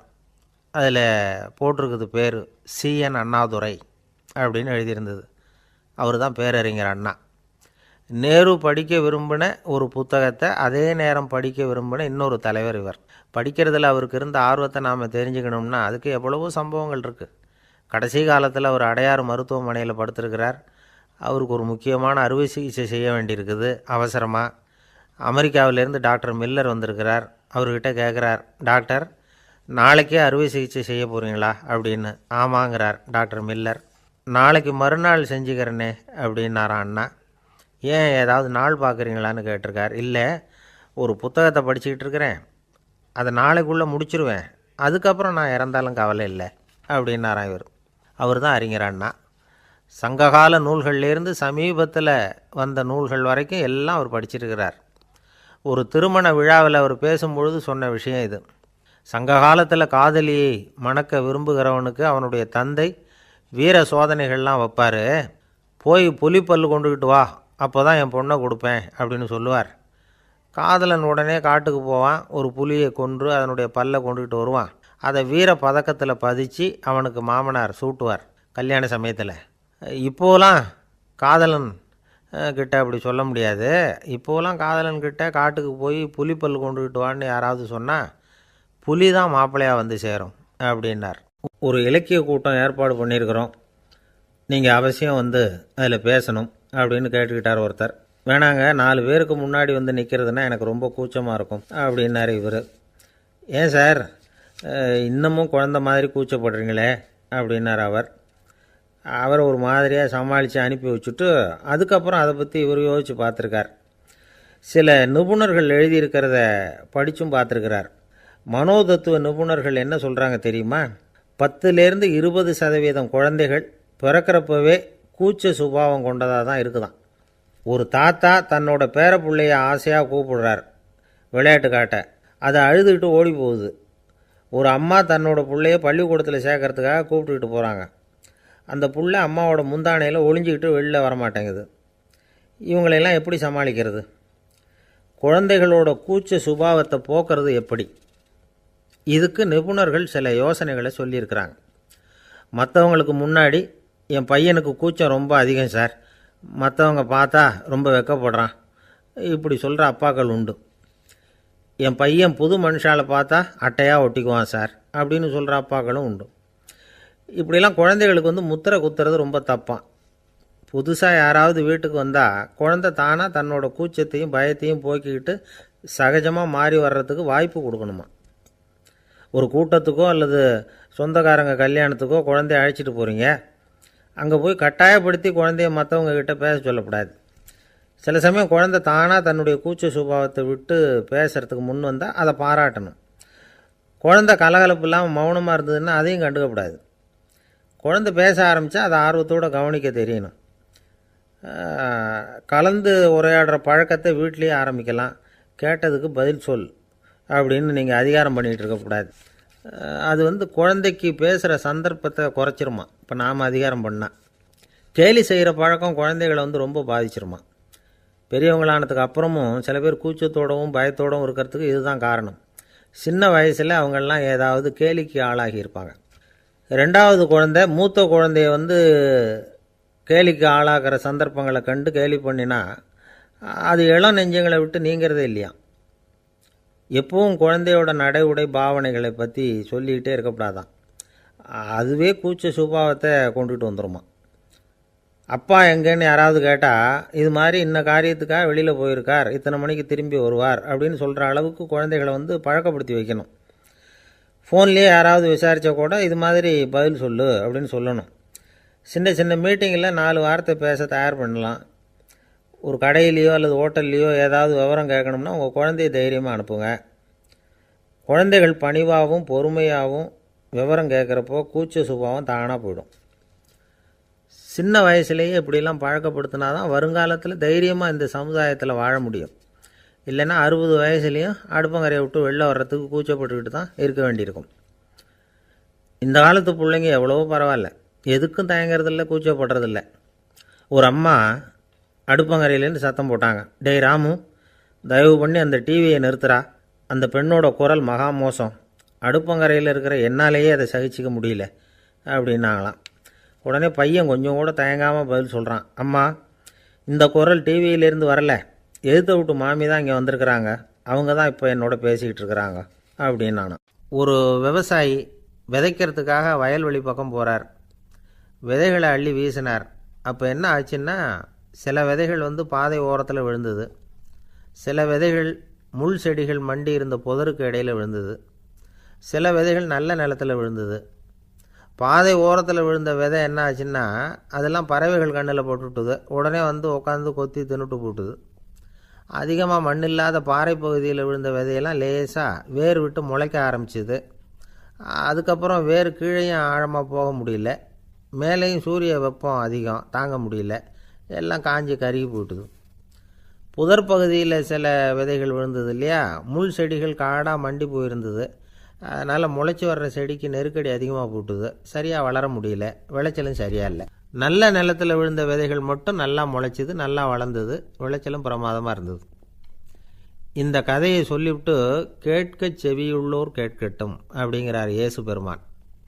ஆமாம், இயேசு கடலில் நின்ற படகு ஒன்றில் உட்காந்துருக்கிறார். கடற்கரையில் ஏராளமான மக்கள் உட்காந்துருக்கிறாங்க.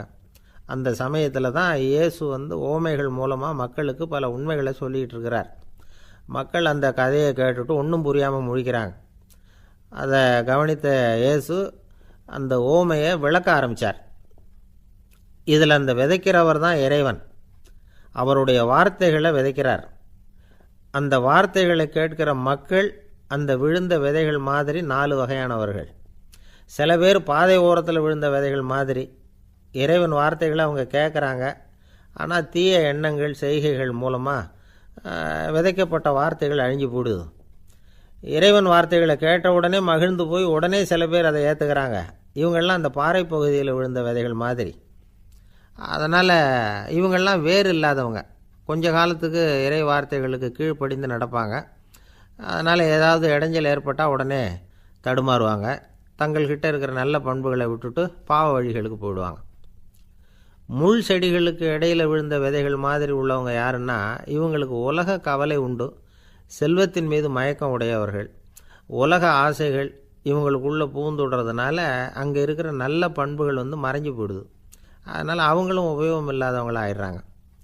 நல்ல மனிதர்கள் நல்ல நிலத்தில் விழுந்த விதைகளுக்கு ஒப்பானவர்கள். இவங்க இறை வார்த்தையை கேட்குறாங்க, அதை ஏற்றுக்கிறாங்க, அவங்களும் நல்லபடியாக வாழுறாங்க, அடுத்தவங்களுக்கும் உபயோகமாக இருப்பாங்க. இதுதான் இயேசு சொன்ன விளக்கம். நல்ல வார்த்தைகளை கேளுங்கள், நல்ல வார்த்தைகளை ஏற்றுக்கொள்ளுங்கள், அடுத்தவங்களுக்கு உபயோகமாக இருங்க. இதுதான் பெரியவங்கள்லாம் நமக்கு சொல்லுகிற உபதேசம். ஒரு அப்பா தன்னுடைய மகனுக்கு உபதேசம் பண்ணார். இதை பாருப்பா, நல்ல வார்த்தைகளை கேட்கணும், எப்போதுமே மகன் அப்பா பேச்சை கேட்குறது நல்லது அப்படின்னாராம். நீ ஏதாவது ஒரு தப்பு பண்ணால் என் தலையில் ஒரு முடி நரைச்சி வெள்ளையாக போடும்பா, நீ செய்கிற ஒவ்வொரு தப்புக்கும் என் தலையில் ஒவ்வொரு முடி வெள்ளையாயிடும் அப்படின்னாராம்.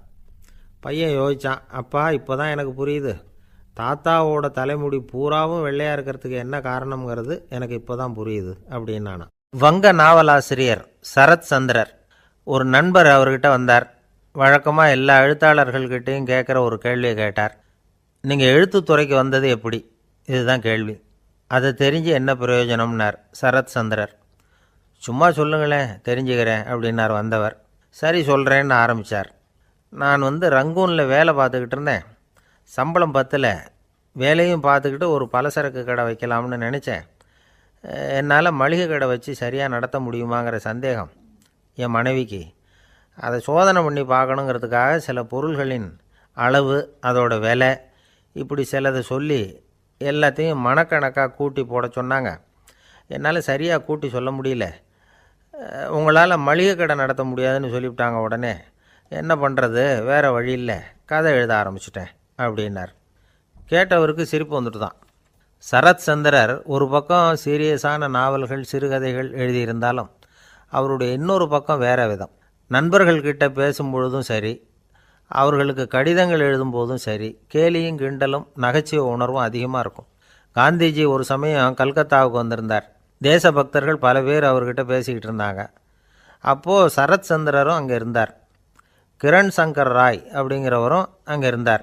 அவர் சொன்னாராம், காந்திஜியோட பழகிய முதல் வங்காளி நான் தான். போயர் யுத்த காலத்தில் இவர் லண்டனுக்கு வந்திருந்தப்போ என்கிட்ட தான் வங்காள மொழி கற்றுக்கிட்டார் அப்படின்னாராம். உடனே சரத் சந்திரர் காந்திஜியை பார்த்து, இவர் உங்களுக்கு வங்காள மொழி கற்றுக் கொடுத்தது உண்மைதானா அப்படின்னாராம். ஆமான்னாராம் காந்தி. அதனால தான் உங்களால் வங்காள மொழி கற்றுக்க முடியல அப்படின்னாராம். எல்லாரும் சிரித்தாங்களாம். சரத் சந்திரர் சாம்தாபேர் அப்படிங்கிற கிராமத்தில் தங்கியிருந்தார். ஒரு இலக்கிய நிகழ்ச்சியில் கலந்துக்கிறதுக்காக. அதுக்காக ஒரு கல்கத்தாவுக்கு போக வேண்டிய சூழ்நிலை. அதுக்காக புறப்பட்டார். அந்த சமயத்தில் பின்னாடி இருந்து யாரோ அவரை கூப்பிட்டாங்க. இப்படி கூப்பிட்டவரை பார்த்து இன்னொருத்தர் யாரோ அதட்டி இருக்கிறாங்க. போகிறவரை ஏன் இப்படி கூப்பிடுறீங்க அப்படின்னு. ஏன் கூப்பிட்டா என்னன்னு கேட்டிருக்கார் சரத் சந்திரர். புறப்படுறவங்கள பின்னாடி இருந்து கூப்பிடுறது அபசகுனம், போகிற இடத்துல ஏதாவது ஆபத்து வரலாம் அப்படின்னு அதுக்கு விளக்கம் கொடுத்துருக்கிறார் அவர். உடனே சரத் சந்திரர் சொன்னாராம், இதோ இவங்க என்னை இலக்கிய கூட்டத்துக்கு அழைச்சிட்டு போகிறாங்களே, இதை விட வேறு என்ன ஆபத்து வந்துட போகுது அப்படின்னாராம். இப்படி சரத் சந்திரருக்கு இயல்பாகவே நகைச்சுவை உணர்வு உண்டு. அவருடைய நண்பர் ஒருத்தர் வீட்டுக்கு கூப்பிட்டுருந்தார். அங்கே ஒரு கச்சேரிக்கு ஏற்பாடு பண்ணியிருந்தாங்க. சரத் சந்திரருக்கு இயல்பாகவே கச்சேரியில் நீண்ட ஆலோசனையெல்லாம் கேட்குறதுக்கு பொறுமை இருக்காது. அதனால் மெதுவாக பாட போகிறவர் எப்படி அப்படின்னு கேட்டிருக்கார். அவருக்கு ரொம்ப நல்லா பாட தெரியும் அப்படின்னு சொல்லியிருக்கிறாங்க. அதுக்கு சரத் சந்திரர், பாட தெரியுங்கிறது சரி, பாட்டை நிறுத்த தெரியுமா அதை சொல்லுங்கள் முதல்ல அப்படின்னாராம். கங்கை கரை தோட்டம் பக்கத்தில் ஒரு ஆசிரமம், அங்கே ஒரு பெரியவர் தங்கியிருக்கிறார். அவர் தான் ராமகிருஷ்ணன். ஐயா, உங்கள் பேரை தொடர்ந்து தினம் கேட்டுக்கிட்டு இருக்கிறேன் அப்படின்னார் ஒருத்தர். தொடர்ந்து கேட்குறீங்களே, உங்களுக்கு காது வலிக்கலையா அப்படின்னு கேட்டோம். பேசுகிற உங்களுக்கே வாய் வலிக்கலை அப்படிங்கிறப்போ கேட்குற எங்களுக்கு எப்படி காது வலிக்கும் அப்படின்னார். நம்ம உடம்புல ஒரு அதிசயம் என்ன தெரியுமா? ரொம்ப நேரம் நாம் நடக்கிறோம்னு வச்சுக்கோங்க, கால் வலிக்கும். ரொம்ப நேரம் வேலை செஞ்சால் கை வலிக்கும், உடம்பு வலிக்கும். ரொம்ப நேரம் பார்த்துக்கிட்டே இருந்தால் கண்ணு வலிக்கும். ரொம்ப நேரம் பேசிக்கிட்டே இருந்தால் வாய் கூட வலிக்கும். ஆனால் ரொம்ப நேரம் கேட்டுக்கிட்டே இருக்கிறதுனால காது வலிக்கிறது இல்லை. அதனால் கேட்குறதுக்கு முக்கியத்துவம் கொடுத்தாங்க நம்ம பெரியவங்க. திருவள்ளுவர் தேவையில்லாமல் வார்த்தைகளை உபயோகப்படுத்த மாட்டார். ஒரு திருக்குறள்னு எடுத்துக்கிட்டாவே அதில் மொத்தம் 7 வார்த்தைகள், அவ்வளவுதான். அப்படி 7 வார்த்தைகள் மட்டுமே உள்ள ஒரு திருக்குறளில் வள்ளுவர் ஒரே வார்த்தையை 5 தடவை உபயோகப்படுத்தியிருக்கிறார், திரும்ப திரும்ப பயன்படுத்தியிருக்கிறார். அப்படின்னா அதை எந்த அளவுக்கு வலியுறுத்தி சொல்கிறார் அப்படிங்கிறத நாம் புரிஞ்சுக்கணும். அது என்ன குறள்? செல்வத்துள் செல்வம் செவிச்செல்வம், அச்செல்வம் செல்வத்துள் எல்லாம் தலை. செவிச்செல்வம்ங்கிறது அவ்வளவு முக்கியமானது. கற்றலின் கேட்டல் நன்று. அதிகம் கேட்கணுங்கிறதுக்காக தான் எவ்வளவு கேட்டாலும் காது வலிக்கிறதில்ல. குறைச்சலாக பேசணும், அதிகமாக கேட்கணும்.